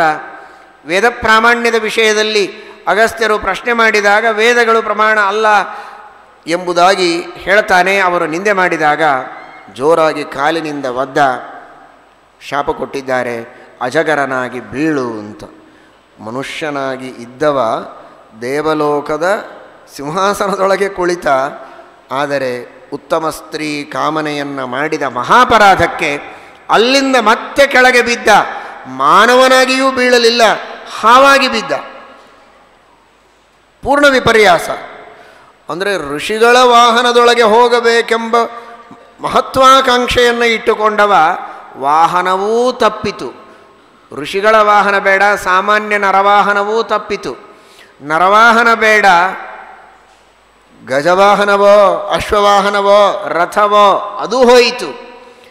ಅದ್ಯಾವುದೂ ಬೇಡ, ತನ್ನ ಕಾಲುಗಳಿಂದಾದರೂ ತಾನು ನಡೀಬೇಕಲ್ಲ ಅಂತ ಅಪೇಕ್ಷೆ ಪಟ್ಟರೆ ಕಾಲೇ ಇಲ್ಲದ ಪ್ರಾಣಿಯಾಗಿ ಹುಟ್ಟಿದ. ಅಪರಾಧ ಎಂಥ ದೊಡ್ಡ ಶಿಕ್ಷೆಯನ್ನು ಕೊಡುತ್ತೆ ನೋಡಿ. ಪೂರ್ಣ ರಿವರ್ಸ್ ಮಾಡ್ತಾನೆ ದೇವರು ಯಾವಾಗಲೂ. ಭಾರಿ ದೊಡ್ಡ ವಾಹನ ಬೇಕು ಅಂತೆಯಲ್ಲ, ಏನೂ ಇಲ್ಲದೆ ಇರೋ ಮೈ ಸರಿಸಿಕೊಂಡು ಹೋಗುವ ಸರೀಸೃಪವಾಗಿ ನೀನು ಹುಟ್ಟು, ಅಜಗರನಾಗಿ ಹುಟ್ಟು ಅಂತನ್ನುವ ಶಾಪ ಆಯಿತು. ಭ್ರಷ್ಟನಾಗಿ ಹೋದ. ಮುಂದೆ ಭೀಮಸೇನ ದೇವರು ಅವನನ್ನು ಉದ್ಧಾರ ಮಾಡಿದ್ದಾರೆ, ಶಾಪ ವಿಮೋಚನೆ ಮಾಡಿದ್ದಾರೆ ಎನ್ನುವ ಕಥೆಯನ್ನು ನೀವು ಕೇಳ್ತೀರಾ. ಈ ಕಡೆಗೆ ಅಶ್ವಮೇಧ ಯಾಗವನ್ನು ಮಾಡಿಸಿದ್ದಾರೆ. ಇಂದ್ರದೇವರು ಮತ್ತೆ ಪುನಃ ರಾಜ್ಯವನ್ನು ಆಳ್ತಾ ಇದ್ದಾರೆ. ಈ ರೀತಿಯಾಗಿ ಇಂದ್ರದೇವರ ಈ ಚರಿತ್ರೆಯನ್ನು ವರ್ಣನೆ ಮಾಡಿದ್ದಾರೆ. ಪರೀಕ್ಷಿತ್ ರಾಜ ಅಂದ, ನೀವು ವೃತ್ರಾಸುರನ ಬಗ್ಗೆ ಹೇಳುವಾಗ ವೃತ್ರಾಸುರ ಇಂದ್ರನಿಗೆ ಮಧ್ಯದಲ್ಲಿ ಉಪದೇಶ ಮಾಡಿದ. ವಜ್ರಾಯುಧ ಕೆಳಗೆ ಬಿದ್ದರೆ ಯಾಕೆ ಸಂಕೋಚ ಮಾಡ್ತೀಯಪ್ಪ? ಇಡೀ ಜಗತ್ತಿನ ಸೃಷ್ಟಿಸ್ಥಿತಿ ಲಯಗಳು, ಜಯ ಪರಾಜಯ, ಭಯ ಅಭಯ ಎಲ್ಲವೂ ಭಗವದಧೀನ, ಅವನ ಇಚ್ಛೆಯಂತೆ ಆಗ್ತದೆ ಅಂತ. ಕೊನೆಗೆ ನೀನು ವಜ್ರಾಯುಧದಿಂದ ನನ್ನನ್ನು ಸಂಹಾರ ಮಾಡು, ಅದರಲ್ಲಿ ದೇವರ ತೇಜಸ್ಸಿದೆ, ಅದರಿಂದ ನೀನು ನನ್ನ ಸಂಹಾರ ಮಾಡಿದರೆ ನನಗೆ ಸದ್ಗತಿ ಆಗ್ತದೆ. ಈ ಎಲ್ಲ ಮಾತುಗಳನ್ನು ವೃತ್ರಾಸುರ ಮಾತಾಡ್ತಾನಲ್ಲ, ಈ ಭಕ್ತಿ ಶ್ರದ್ಧೆ ಆ ಅಸುರ ಜಾತಿಯಲ್ಲಿ ಹೇಗೆ ಬಂತು? ಅದಕ್ಕೆ ಹೇಳಿದರು ಶುಕಾಚಾರ್ಯರು, ಇವನು ಮೂಲತಃ ಅಸುರ ಅಲ್ಲ, ಇವನು ವಿಷ್ಣು ಭಕ್ತನೇ, ಇವನೊಬ್ಬ ವಿದ್ಯಾಧರ. ಅದಕ್ಕೂ ಮೊದಲು ಇವನೊಬ್ಬ ರಾಜ, ಚಿತ್ರಕೇತು ಅಂತ ರಾಜ. 1 ಕೋಟಿ ಜನ ಅವನಿಗೆ ಹೆಂಡಂದಿರು. ವಿಚಿತ್ರ ಅಂದರೆ ಒಂದು ಹೆಣ್ಣಿನಲ್ಲಿಯೂ ಮಗು ಇಲ್ಲ. ಇದೇ ಊತಯಃ ಕರ್ಮವಾಸನಾಹ, ಇದನ್ನು ತಿಳಿಸೋದಕ್ಕೆ ಭಾಗವತ ಹೊರಟಿದೆ. ಅತ್ರ ಸರ್ಗೋ ವಿಸರ್ಗಶ್ಚ ಸ್ಥಾನಂ ಪೋಷಣಂ ಊತಯಃ. ಇದೇ ಊತಿ. ಏನು ಊತಿ? ಸುಮ್ಮನೆ ಕೂತಿ. ಊತಿ ಅಂದ್ರೇನು? ಊತಿ ಅಂದರೆ ಕರ್ಮವಾಸನ. ನಾನಾ ಜನ್ಮಗಳಲ್ಲಿ ಮಾಡಿದ ಕರ್ಮಗಳು ಎಷ್ಟು ಪ್ರಬಲವಾಗಿ ಮನುಷ್ಯನನ್ನು ಕಾಡುತ್ತವೆ ನೋಡಿ. ರಾಜ ಬೇಕಾದಷ್ಟು ಸಂಪತ್ತಿದೆ, ಎಷ್ಟು ಬೇಕಾದಷ್ಟು ಮದುವೆ ಮಾಡ್ಕೋಬೋದು ಅಂತ ಮಾಡಿಕೊಂಡ. ಆದರೆ ಕರ್ಮ ಯಾರನ್ನೂ ಬಿಡೋದಿಲ್ಲ. ನೀನು ಮದುವೆ ಮಾಡ್ಕೊಳ್ಳಿಕ್ಕೆ ಬೇಕಾಗೋ ಕರ್ಮ ಇತ್ತು, ಮಕ್ಕಳನ್ನು ಪಡೆಯೋದಕ್ಕೆ ಬೇಕಾದ ಕರ್ಮ ಇರಲಿಲ್ಲ. ಏನು ಬಾಲಹತ್ಯೆ ಮಾಡಿದ್ನೋ, ಯಾವ ಬಾಲರನ್ನು ಅಸೂಯೆ ಮಾಡಿದ್ನೋ ಗೊತ್ತಿಲ್ಲ, ಮಕ್ಕಳಾಗಲಿಲ್ಲ. ಬಹಳ ಪರಿತಪಿಸ್ತಾ ಇರುವಾಗ ಅಂಗಿರಸ್ ಋಷಿಗಳು ಬ್ರಹ್ಮದೇವರ ಪುತ್ರರು ಬಂದಿದ್ದಾರೆ. ಬ್ರಹ್ಮಪುತ್ರರು ಬಂದಾಗ ಹಿರಿಹಿರಿ ಹಿಗ್ಗಿದ, ಸಾಷ್ಟಾಂಗ ಮಾಡಿದ, ಮಕ್ಕಳಾಗುವುದಕ್ಕೆ ಅನುಗ್ರಹ ಮಾಡಿ ಎಂದ. ಅವರಂದರು, ಕಷ್ಟ ಇದೆ ಮಕ್ಕಳಾಗೋದು ನಿನಗೆ ಎಂದರು. ಕೋಟಿ ಜನ ಹೆಣ್ಣಂದ್ರಿದ್ರು, ಮಕ್ಕಳಾಗೋದು ಕಷ್ಟ, ಆದರೆ ಬಹಳ ಆಗ್ರಹದಿಂದ ಪ್ರಾರ್ಥನೆ ಮಾಡ್ತಾ ಇದ್ದಿ, ಮಗ ಆಗ್ತಾನೆ ಹರ್ಷ ಶೋಕದಹ, ಸಂತೋಷವನ್ನೂ ಕೊಡ್ತಾನೆ, ದುಃಖವನ್ನೂ ಕೊಡ್ತಾನೆ. ನೋಡು ಮತ್ತು ನಿನ್ನ ಹಣೆ ಬರಹ ಬೇಕು ಅಂದರೆ ಅಂಥ ಮಗ ಆಗ್ತಾನೆ ಅಂತೂ ಯಜ್ಞವನ್ನು ಮಾಡಿಸಿದರು, ಫಲವನ್ನು ಕೊಟ್ಟು ಅನುಗ್ರಹ ಮಾಡಿ ಹೋದರು. ಮಗ ಆದ. ಕೃತದ್ಯುತಿ ಅಂತ ಅವನ ಕೋಟಿ ಜನ ಹೆಂಡಂದಿರಲ್ಲಿ ನಂಬರ್ 1 ದೊಡ್ಡವಳು, ಅವಳಿಗೆ ಫಲ ಕೊಟ್ಟ, ಅವಳಲ್ಲಿ ಮಗು ಆಯಿತು. ಏನು ಸಂತೋಷ! ಯಥೇಚ್ಛವಾಗಿ ದಾನ ಧರ್ಮಗಳನ್ನು ಮಾಡಿದ್ದಾನೆ. ಏನು ಕೇಳಿದರೋ ಕೊಟ್ಟ, ಬಂದವರಿಗೆಲ್ಲ ಗೋದಾನ ಭೂದಾನ ಹಿರಣ್ಯದಾನ ಎಲ್ಲ ಆಯಿತು. ಸಂತೋಷದಲ್ಲಿ ಕಳೀತಾ ಇದ್ದಾರೆ. ಇನ್ನು ಉಳಿದ ಜನ ಇದ್ದರಲ್ಲ ಹೆಂಡಂದಿರು, ಅವರನ್ನು ಮಾತಾಡಿಸೋದೇ ಬಿಟ್ಟುಬಿಟ್ಟ. ಇವಳನ್ನೇ ಹೆಚ್ಚು ಪ್ರೀತಿ ಮಾಡ್ತಾ ಇದ್ದಾನೆ. ಮಗುವನ್ನು ಮಾತಾಡಿಸೋದು, ಮಗುವಿನ ತಾಯಿಯನ್ನು ಮಾತಾಡಿಸೋದು, ಹೋಗಿಬಿಡೋದು. ಅವರೆಲ್ಲ ಹಾಗೇ ನೋಡ್ತಾ ಕುಳಿತಿದ್ದಾರೆ. ಅವರಿಗೆ ಅಸೂಯೆ ಬಂತು. ಹಾಗಾದರೆ ಈ ಮಗು ಇರೋ ಕಾರಣ ನಮ್ಮ ಮೇಲೆ ಪ್ರೀತಿ ಕಡಿಮೆಯಾಗಿದೆಯಲ್ಲ, ವಿಷ ಹಾಕಿ ಈ ಮಗುವನ್ನು ಕೊಂದರಾಯಿತು ಅಂತ ಕೊಂದು ಬಿಟ್ಟಿದ್ದಾರೆ. ಮುಗಿದು ಹೋಯಿತು. ಕೃಷ್ಣಾರ್ಪಣ. ಏನೋ ಮಗು ಮಲಗಿದೆ ಅಂತ ಭಾವಿಸಿದ್ದಾಳೆ, ಎಷ್ಟೊತ್ತಾದರೂ ಹೇಳಲಿಲ್ಲ. ಧಾತ್ರಿಯನ್ನು ಕೇಳಿದಾಗ ಮಗು ಮೃತವಾಗಿದೆ ಎನ್ನುವ ಸುದ್ದಿ ತಿಳಿದು ಹೊರಳಾಡ್ತಾ ಇದ್ದಾಳೆ, ಅಳ್ತಾ ಇದ್ದಾಳೆ. ಇದ್ದಕ್ಕಿದ್ದಂತೆ ಶೋಕ. ಇಡೀ ರಾಜ್ಯದಲ್ಲಿ ಸುಖದ ವಾತಾವರಣ ಇತ್ತು. ರಾಜನಿಗೆ ಮಕ್ಕಳಾಗಿದ್ದಿಲ್ಲ, ಈಗ ಮಗುವಾಗಿದೆ ಅಂತ 2ನೆಯ ಕ್ಷಣ ಎಲ್ಲ ಕಡೆಗೆ ದುಃಖದ ವಾತಾವರಣ. ರಾಜರ ಮನತನವನ್ನು ಅಷ್ಟು ಆತ್ಮೀಯವಾಗಿ ಕಾಣ್ತಾ ಇದ್ದರು ಪ್ರಜೆಗಳು. ಆ ರೀತಿಯಾಗಿ ಪ್ರಜೆಗಳಿಗೆ ರಾಜರು ಹಿತವನ್ನು ಮಾಡ್ತಾ ಇದ್ದರು, ಪ್ರಜೆಗಳ ಸುಖ ದುಃಖದಲ್ಲಿ ಭಾಗವಹಿಸ್ತಾ ಇದ್ದರು ಅಂತ ಇಡೀ ರಾಜ್ಯವೇ ಇವನ ದುಃಖದಲ್ಲಿ ಸಹಭಾಗಿಯಾಗಿದೆ. ಅಹೋ ವಿಧಾತಸ್ತ್ವಮತೀವ ಬಾಲಿಶಃ ಯಸ್ತ್ವಾತ್ಮಸೃಷ್ಟ್ಯ ಪ್ರತಿರೂಪಮೀಹಸೆ ಪರೇ ತು ಜೀವತ್ಯ ಪರಸ್ಯ ಯಾ ಮೃತಿ ವಿಪರ್ಯಯಶ್ಚೇತ್ವಮಸಿ ಧ್ರುವಂ ಪರಃ. ಬ್ರಹ್ಮದೇವರಿಗೆ ಬೈತಾ ಇದ್ದಾನೆ, ಏನು ಬಾಲಿಶ ಬುದ್ಧಿ ನಿನ್ನದು ಅಂತ. ಇವನು ವಿಷ್ಣು ಭಕ್ತ, ವೈಷ್ಣವರಲ್ಲಿಯೂ ಭಕ್ತಿ ಇದೆ ಇವನಿಗೆ. ಬ್ರಹ್ಮದೇವರನ್ನು ನಿಂದೆ ಮಾಡುವುದರೊಳಗೆ ತಾತ್ಪರ್ಯ ಇಲ್ಲ ಅವನಿಗೆ. ಸಂತಾಪ ಕ್ರೋಧ ರಾಗಾದಿಶ್ವನರ್ಥಕ ವಚಃ ಕ್ವಚಿತ್ ಭವೇತ್.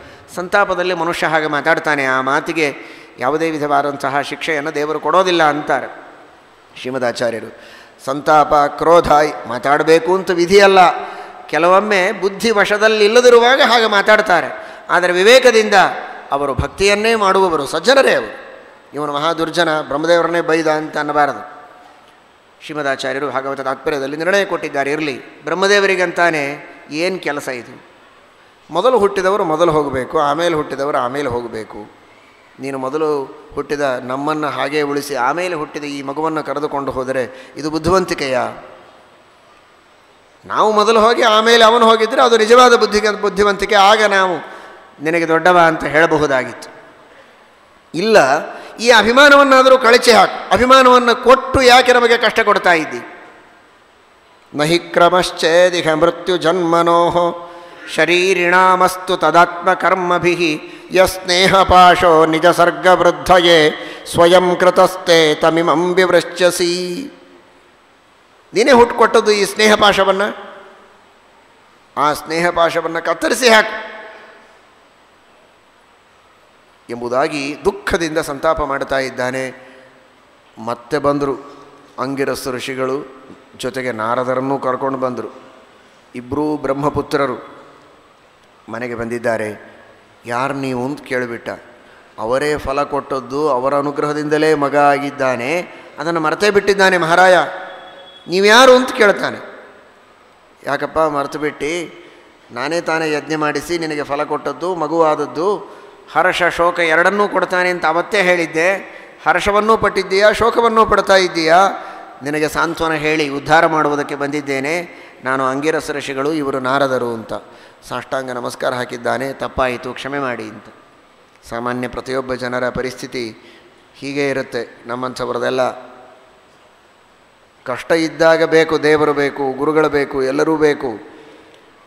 ದೇವರ ಗುರುಗಳ ಅನುಗ್ರಹದಿಂದ ಏನು ಕಷ್ಟಗಳಿತ್ತೋ ಪರಿಹಾರವಾದ ಮೇಲೆ, ಏನು ಇಷ್ಟಾರ್ಥಗಳು ಬೇಕೋ ಎಲ್ಲ ಸಿಕ್ಕ ಮೇಲೆ ಮರ್ತು ಬಿಡ್ತಾರಷ್ಟೆ. ನೀವ್ಯಾರು ಅಂತ ಕೇಳ್ತಾರೆ ಆಮೇಲೆ. ಆ ರೀತಿಯಾಗಿದೆ ಇವನ ಹಣೆ ಬರಹ. ಆಗ ಅಂಗಿರಸ ಋಷಿಗಳಂದರು, ಬಿಟ್ಬಿಡು ಆ ವಿಚಾರವನ್ನು, ಇದು ಯಾವುದೂ ಶಾಶ್ವತ ಅಲ್ಲ ಸಂಸಾರ, ನಿನಗೆ ನಾನು ಉಪದೇಶ ಮಾಡುತ್ತೇನೆ, ಮಂತ್ರ ಜಪ ಮಾಡು, ಸಿದ್ಧಿಯನ್ನು ಪಡೆದುಕೋ, ಎಲ್ಲ ಒಳ್ಳೆಯದಾಗತ್ತೆ ಅಂತ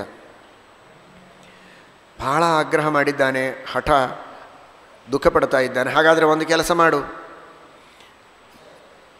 ನಮ್ಮ ತಪಸ್ಸಿನ ಬಲದಿಂದ ಆ ಜೀವನನ್ನು, ಅವನಿಗೇನು ಹೆಸರೇ ಇಲ್ಲ, ಇನ್ನೂ ನಾಮಕರಣನೇ ಆಗಿರಲಿಲ್ಲ, ಜಂತು, ಆ ಜೀವನನ್ನು, ಜಂತುವನ್ನು ಕರೀತೇವೆ. ಅವನು ಒಪ್ಪಿದರೆ ಮತ್ತೆ ನಿನ್ನ ಹತ್ತಿರ ನಾನು ಬರುವುದಕ್ಕೆ ಪ್ರಯತ್ನ ಮಾಡ್ತೇನೆ, ದೇವರಿಗೆ ಮೊರೆ ಹೋಗಿ. ಅದೆಲ್ಲ ದೇವರ ಕೈಯಲ್ಲಿದ್ದದ್ದು, ಜನ್ಮಾದ್ಯಸ್ಯ ಯತಃ. ಆದರೆ ಆ ಭಗವಂತನಿಗೆ ಶರಣು ಹೋಗಿ ನಿನ್ನ ಇಷ್ಟಾರ್ಥಗಳನ್ನು ಪೂರ್ಣ ಮಾಡುವ ಪ್ರಯತ್ನ ಮಾಡೋಣ. ನಮ್ಮ ತಾತ ತಾನೇ ಭಗವಂತ, ಬ್ರಹ್ಮನ ಅಪ್ಪ. ಆ ಅಪ್ಪಪ್ಪನ ಅನುಗ್ರಹದಿಂದ ನೀನು ಮತ್ತೆ ಅಪ್ಪನಾಗುವುದಕ್ಕೆ ನಾವು ಪ್ರಯತ್ನ ಮಾಡ್ತೇವೆ ಅಂತ. ಸರಿ, ಜಂತೋ, ತಂದೆ ತಾಯಿ ಅಳ್ತಾ ಇದ್ದಾರೆ ನೋಡು, ಬಿಕ್ಕಿ ಬಿಕ್ಕಿ ಅಳ್ತಾ ಇದ್ದಾರೆ, ಇಡೀ ಊರು ದುಃಖ ಪಡ್ತಾ ಇದೆ. ಮತ್ತೆ ಬಾರಪ್ಪ, ನಿನ್ನ ಶರೀರ ಹಾಗೇ ಇದೆ, ಪ್ರವೇಶ ಮಾಡು. ಅದು ನೋಡು, ಬಂಗಾರದ ತೊಟ್ಟಲು, ಎಂತಹ ವೈಭವ, ಇದೆಲ್ಲ ರಾಜ್ಯ ನಿನಗಾಗಿ ಕಾಯ್ದಿರಿಸಿದ್ದಾನೆ, ಬಾ ಅಂತ ಕರೆದರೆ, ಯಾರು ನನ್ನ ತಂದೆ ಅಂತ ಕೇಳಿಬಿಟ್ಟ ಅವನು. ಯಾರು ನನ್ನ ತಾಯಿ? ಕಸ್ಮಿನ್ ಜನ್ಮನ್ಯಮಿ ಬ್ರಹ್ಮನ್ ಪಿತರೋ ಮಾತರೋ ಭವನ್ ಕರ್ಮ ಭ್ರಾಮ್ಯಮಾಣಸ್ಯ ದೇವ ತಿರ್ಯಂಗ್ರಯೋನಿಷು. ಯಾರು? ಏನು ಇನ್ಸಲ್ಟ್ ಆಯ್ತು ಇವನಿಗೆ, ರಾಜನಿಗೆ, ಚಿತ್ರಕೇತುವಿಗೆ. ನಾನು ಎಷ್ಟೋ ಯೋನಿಗಳಲ್ಲಿ ಹುಟ್ಟಿ ಬಂದಿದ್ದೇನೆ, 84 ಲಕ್ಷ ಯೋನಿಗಳಲ್ಲಿ ಸುತ್ತಿ ಸುತ್ತಿ ಸುತ್ತಿ ಒಂದೊಂದು ಯೋನಿಗಳಲ್ಲಿ ಎಷ್ಟೆಷ್ಟು ಬಾರಿ ಹುಟ್ಟಿದ್ದೇನೋ ಲೆಕ್ಕ ಇಲ್ಲ. ಅಷ್ಟು ಜನ್ಮಗಳಲ್ಲಿ ಎಷ್ಟು ತಂದೆಗಳೋ, ಎಷ್ಟು ತಾಯಿಗಳೋ, ಎಷ್ಟು ಬಂಧುಗಳೋ, ಎಷ್ಟು ಶತ್ರುಗಳೋ, ಎಷ್ಟು ಮಿತ್ರರೋ, ಎಷ್ಟು ಜನ ನನಗಾಗಿ ಅತ್ತವರೋ, ಎಷ್ಟು ಜನ ನನಗಾಗಿ ನಕ್ಕವರೋ, ಯಾವುದಕ್ಕೂ ಲೆಕ್ಕ ಇಲ್ಲ. ನಾನು ಎಲ್ಲಿ ಹೋಗಲಿ ಅಂತೀರಿ ಅಂಗಿರಸ ಋಷಿಗಳೇ? ಬೇಕಾದಷ್ಟು ಜನ ನನಗೆ ತಂದೆಗಳಿದ್ದಾರೆ, ತಾಯಿಗಳಿದ್ದಾರೆ, ಇವನ್ಯಾವನು ಅಂದ್ಬಿಟ್ಟ ಅವನು. ಅದು ಕೇಳಿಸ್ತು ಇವನಿಗೆ. ಅದನ್ನು ಕೇಳಿಸೋ ಸಲುವಾಗೇ ಇಷ್ಟು ಕೆಲಸ ಮಾಡಿದ್ರು ಅಂಗಿರಸ ಋಷಿಗಳು. ಏನು ಅಭಿಮಾನ ಅತಿಶಯ ಇತ್ತೋ ಒಂದೇ ಸಲಕ್ಕೆ ಇಳಿದು ಹೋಗಿದೆ, ಪೂರ್ಣ ವೈರಾಗ್ಯ ಬಂತು. ಯಂ ಚಿಂತಯಾಮಿ ಸತತಂ ಸಸುತೋ ವಿರಕ್ತ. ಯಾವ ಮಗನನ್ನು ನಾನು ಇಷ್ಟು ಚಿಂತನೆ ಮಾಡ್ತಾ ಇದ್ದೇನೆ, ಆ ಮಗ ನನ್ನ ಮೇಲೆ ಇಷ್ಟು ವೈರಾಗ್ಯ ಇಟ್ಟುಕೊಂಡಿದ್ರೆ ನಾನ್ಯಾಕೆ ಅವನ ಬಗ್ಗೆ ಅಷ್ಟು ತಲೆ ಕೆಡಿಸಿಕೊಳ್ಬೇಕು ಅಂತ ಆ ಕ್ಷಣದೊಳಗೆ ಅಭಿಮಾನ ಹೋಯ್ತು ನೋಡಿ. ಎಂತಹ ಪ್ರಾಕ್ಟಿಕಲ್ ಮಾಡಿದರು ಅಂಗಿರಸ ಋಷಿಗಳು ಅಂದರೆ ಭಾರಿ ಅದ್ಭುತ. ಅವರು ಭಾಗವತದ ಪ್ರವಚನವೋ ಮಹಾಭಾರತದ ಪ್ರವಚನವೋ ಏನೂ ಮಾಡಲಿಲ್ಲ, ಪ್ರಾಕ್ಟಿಕಲ್ಲಾಗಿ ವೈರಾಗ್ಯ ತಂದು ಕೊಟ್ಟರು. ಯಾರಿಗೋಸ್ಕರ ನೀನು ಇಷ್ಟು ಒದ್ದಾಡ್ತಾ ಇದ್ದಿ, ನೋಡು ಆ ಮಗನ ಹಣೆ ಬರಹ ಏನಿದೆ, ನಿನ್ನ ಭಾಗ್ಯ, ಅವನೇನು ಭಾವನೆ ಇಟ್ಕೊಂಡಿದ್ದಾನೆ. ಹೋಯ್ತು, ಅಭಿಮಾನ ಹೋಯ್ತು, ವೈರಾಗ್ಯ ಬಂತು, ಶರಣಾಗತನಾದ. ಸಂಕರ್ಷಣ ಮಂತ್ರವನ್ನು ಉಪದೇಶ ಮಾಡಿದರು. 7 ದಿವಸ ಜಪ ಮಾಡು. 7 ದಿವಸ ಭಾಗವತ ಕೇಳಿದ ಪರೀಕ್ಷಿತ ಹೇಗೆ ಮುಕ್ತಿ ಹೊಂದಿದ ಅಂತ ಕೇಳ್ತಿರಲ್ಲ, ಹಾಗೆ ಈ ಚಿತ್ರಕೇತು ರಾಜ 7 ದಿವಸ ಅತ್ಯಂತ ಶ್ರದ್ಧೆಯಿಂದ ಆ ಸಂಕರ್ಷಣ ಮಂತ್ರವನ್ನು ಅವರು ಉಪದೇಶ ಮಾಡಿದ್ದನ್ನು ಜಪ ಮಾಡಿ ಶೇಷಾಂತರ್ಯಾಮಿಯಾದ ಆ ಸಂಕರ್ಷಣ ನಾಮಕ ಪರಮಾತ್ಮನ ಸಾಕ್ಷಾತ್ಕಾರವನ್ನು ಮಾಡಿಕೊಂಡು ವಿದ್ಯಾಧರ ಪದವಿಯನ್ನು ಹೊಂದಿಬಿಟ್ಟ.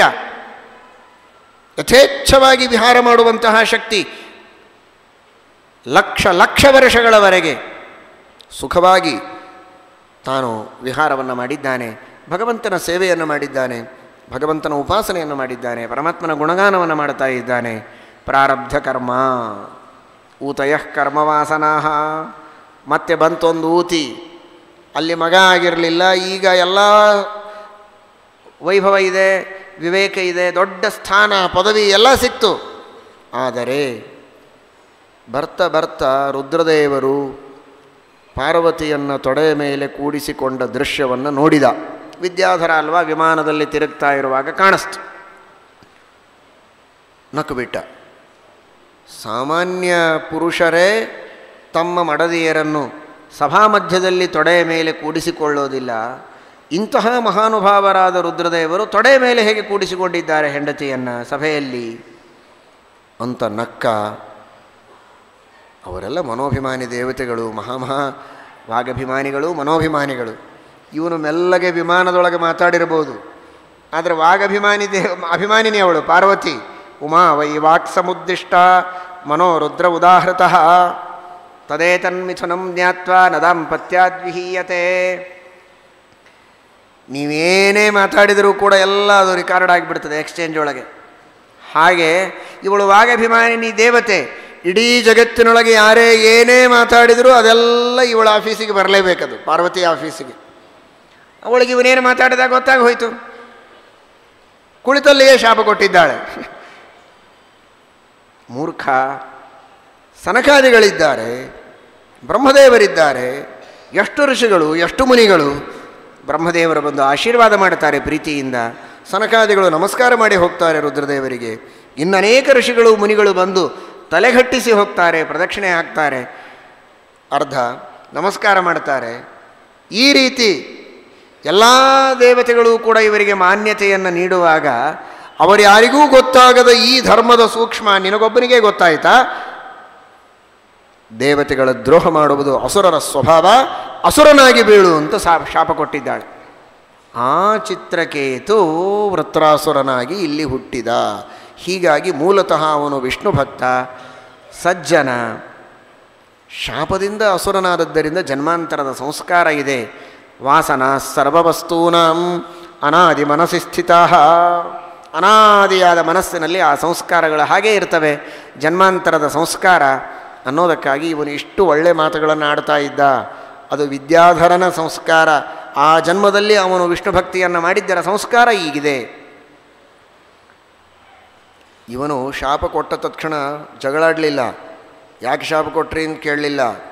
ಪ್ರತಿಶಪ್ತು ಅಲಂತಮಃ, ಪ್ರತಿಯಾಗಿಯೂ ಶಾಪ ಕೊಡಬಹುದಾಗಿತ್ತು ಜಗಳಾಡಿ ಹೋಗಿ, ನಾನು ವಿದ್ಯಾಧರ ಅಂತ. ಆದರೆ ಮೂರ್ಧನ ಸಂಜಗೃಹೇ ಶಾಪಂ ಪ್ರತಿಶಪ್ತು ಅಲಂತಮಃ. ತಲೆಬಾಗಿ ನಮಸ್ಕರಿಸಿ ಸಾಷ್ಟಾಂಗ ಮಾಡಿ, ನಾನು ಮಾಡಿದ ತಪ್ಪಿಗೆ ತಾವು ಶಾಪ ಕೊಟ್ಟದ್ದು ಪರಮಾನುಗ್ರಹ, ನನ್ನ ಪಾಪಕ್ಕೆ ಪ್ರಾಯಶ್ಚಿತ್ತ ಆಯಿತು, ಕೊಡಿ. ಶಾಪವನ್ನು ನಾನು ತೆಗೆದುಕೊಂಡೆ, ಸ್ವೀಕಾರ ಮಾಡಿದೆ. ನಾನು ಅಸುರನಾಗಿ ಹುಟ್ಟುತ್ತೇನೆ, ಆದರೆ ಮತ್ತೆ ವಿಷ್ಣು ಭಕ್ತಿಯನ್ನು ಮಾಡುವ ಸೌಭಾಗ್ಯ ಮಾತ್ರ ನನಗಿರಲಿ, ತಮ್ಮ ಅನುಗ್ರಹ ಇರಲಿ, ನಾನು ಮಾಡಿದ ಪಾಪಕ್ಕೆ ಪ್ರಾಯಶ್ಚಿತ್ತ ಮಾಡಿಕೊಳ್ಳುತ್ತೇನೆ ಅಂತ ಸ್ವೀಕಾರ ಮಾಡಿದ. ಅದಕ್ಕೆ ಶ್ರೀಮದಾಚಾರ್ಯರಂತಾರೆ, ತಿರುಗಿ ಶಾಪ ಕೊಡ್ಲಿಕ್ಕೆ ಬರ್ತಿದ್ರೂ ಬಹಳ ದೊಡ್ಡ ಸ್ಥಿತಿಯಿಂದ ಕೊಡಲಿಲ್ಲ ಅಂತ ತಿಳಿದುಕೊಳ್ಳಬೇಡಿ. ಶಾಪ ಕೊಡ್ಲಿಕ್ಕೆ ಬರ್ತಿತ್ತು ಅನ್ನುವ ಭಾಗವತದ ಮಾತು ಸತ್ಯ ಅಂತಾರೆ ಶ್ರೀಮದಾಚಾರ್ಯರು. ದೊಡ್ಡವರು ಸಣ್ಣವರಿಗೆ ಹೇಗೆ ಶಾಪ ಕೊಡಬಹುದೋ, ಸಣ್ಣವರು ದೊಡ್ಡವರಿಗೆ ಶಾಪ ಕೊಡಬಹುದು. ಇದನ್ನೆಲ್ಲ ದೊಡ್ಡವರು ಚೆನ್ನಾಗಿ ತಿಳ್ಕೊಂಡಿರಬೇಕು. ನಾವು ದೊಡ್ಡವರು, ನಮಗೆ ಯಾರು ಸಣ್ಣವರು ಶಾಪ ತಟ್ಟೋದಿಲ್ಲ ಅಂತ. ಸಣ್ಣವರು ಕೊಟ್ಟ ಶಾಪವು ದೊಡ್ಡವರಿಗೆ ತಟ್ಟುತ್ತದೆ, ದೊಡ್ಡವರ ಶಾಪವು ಸಣ್ಣವರಿಗೆ ತಟ್ಟುತ್ತದೆ. ವ್ಯತ್ಯಾಸ ಇಷ್ಟೇ, ಸಣ್ಣವರು ಕೊಟ್ಟ ಶಾಪವನ್ನು ಬೇಕು ಅಂದರೆ ದೊಡ್ಡವರು ಪರಿಹರಿಸಿಕೊಳ್ಳಬಹುದು. ಅತ್ಯಲ್ಪಾಶ್ಚ ಅಲ್ಪಕಾಲಾಶ್ಚ ಯತ್ನೇನಾಪೋಹಿತುಂ ಶಕ್ಯಾಃ. ಶಾಪದ ಫಲವೂ ಬಹಳ ಸ್ವಲ್ಪ ಆಗ್ತದೆ, ಆಗೋ ಸ್ವಲ್ಪ ಫಲವೂ ಸ್ವಲ್ಪ ಕಾಲದವರೆಗೆ ಇರುತ್ತೆ. ಆ ಸ್ವಲ್ಪ ಕಾಲದವರೆಗಿರುವ ಫಲವನ್ನು ಕೂಡ ಇವರು ಪ್ರಯತ್ನ ಮಾಡಿದರೆ ಕಳೆದುಕೊಂಡು ಬಿಡಬಹುದು. ಇಷ್ಟು ನಿರ್ವೀರ್ಯವಾಗಿರುತ್ತದು ಶಾಪ. ದೊಡ್ಡವರಿಗೆ ಚಿಕ್ಕವರು ಕೊಟ್ಟ ಶಾಪ, ಚಿಕ್ಕವರಿಗೆ ದೊಡ್ಡವರು ಕೊಟ್ಟ ಶಾಪ ಮಾತ್ರ ದೀರ್ಘಕಾಲೀನ, ಸುಲಭವಾಗಿ ಅದನ್ನು ಕಳೆದುಕೊಳ್ಳೋದಕ್ಕೆ ಸಾಧ್ಯವಿಲ್ಲ, ಬಹಳ ಜೋರಾಗಿರ್ತದೆ. ಇನ್ನೊಂದು ಮಾತನ್ನು ತಿಳಿಯಬೇಕು, ಸಣ್ಣವರಿಗೆಲ್ಲ ಭಾಳ ಖುಷಿಯಾಗಿರ್ತದೆ, ಎಲ್ಲ ದೊಡ್ಡವರಿಗೂ ಶಾಪ ಕೊಟ್ಬಿಡೋಣ ಅಂತ. ಸಣ್ಣವರು ಅಂದರೆ ಯಾರು? ಕೆಳಗೆ ಕೂತವ್ರು ಅಷ್ಟೇ ತಿಳ್ಕೊಬೇಡಿ, ನಾವು ಸಣ್ಣವರೇ. ಹಾಗಾದರೆ ನಮ್ಗಿಂತಲೂ ದೊಡ್ಡವರಿಗೆ ನಾವೇನೇನೋ ಶಾಪ ಕೊಟ್ಬಿಡೋಣ. ಹಾಗಾದರೆ ಕರ್ತೃಣಾಂ ಜ್ಞಾನಪುಣ್ಯಯೋ ನಿಶೇಷೇಣ ನಿಹಂತಾರಃ.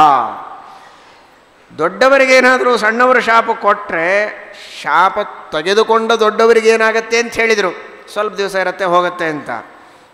ಆದರೆ ಕೊಟ್ಟ ಸಣ್ಣವರ ಏನೇನು ಜ್ಞಾನ ಪುಣ್ಯ ಇರುತ್ತೆ, ಚೆನ್ನಾಗಿ ಬ್ರಷ್ ಹಚ್ಚಿ ವಾಶೌಟ್, ಏನೂ ಉಳಿಯೋದಿಲ್ಲ. ನಿಶೇಷೇಣ ನಿಹಂತಾರಃ ಕರ್ತೃಣಾಂ ಜ್ಞಾನ ಪುಣ್ಯಯೋ ತದನುಗ್ರಹ ಮಂತರ. ಅವರೇನಾದರೂ ಏನೋ ಕೂಸು ಪಾಪ, ಏನೋ ಸಿಟ್ಟಿನ ಭರದಲ್ಲಿ ಒಂದು 4 ಮಾತು ಶಪಿಸಿದ್ದಾನೆ, ಏನೇನೋ ಅಂದುಕೊಂಡಿದ್ದಾನೆ, ಇವ್ರಿಗೆ ಹೀಗಾಗಲಿ ಹಾಗಾಗಲಿ ಅಂತ.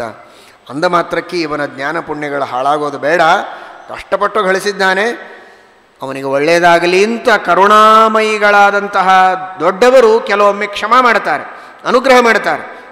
ಆಗ ಅವನ ಜ್ಞಾನ ಪುಣ್ಯಗಳು ಉಳಿಯುವ ಸಾಧ್ಯತೆ ಇದೆ. ಅವರೇನಾದರೂ ಅನುಗ್ರಹ ಮಾಡಲಿಲ್ಲ ಅಂದರೆ ಮಾತ್ರ ಇವನ ಹಣೆ ಬರಹ ಮುಗಿದ ಹಾಗೆ ಲೆಕ್ಕ, ಮತ್ತೆ ಗಳಿಸ್ಬೇಕು. ಹೀಗಿದೆ ಪರಿಸ್ಥಿತಿ.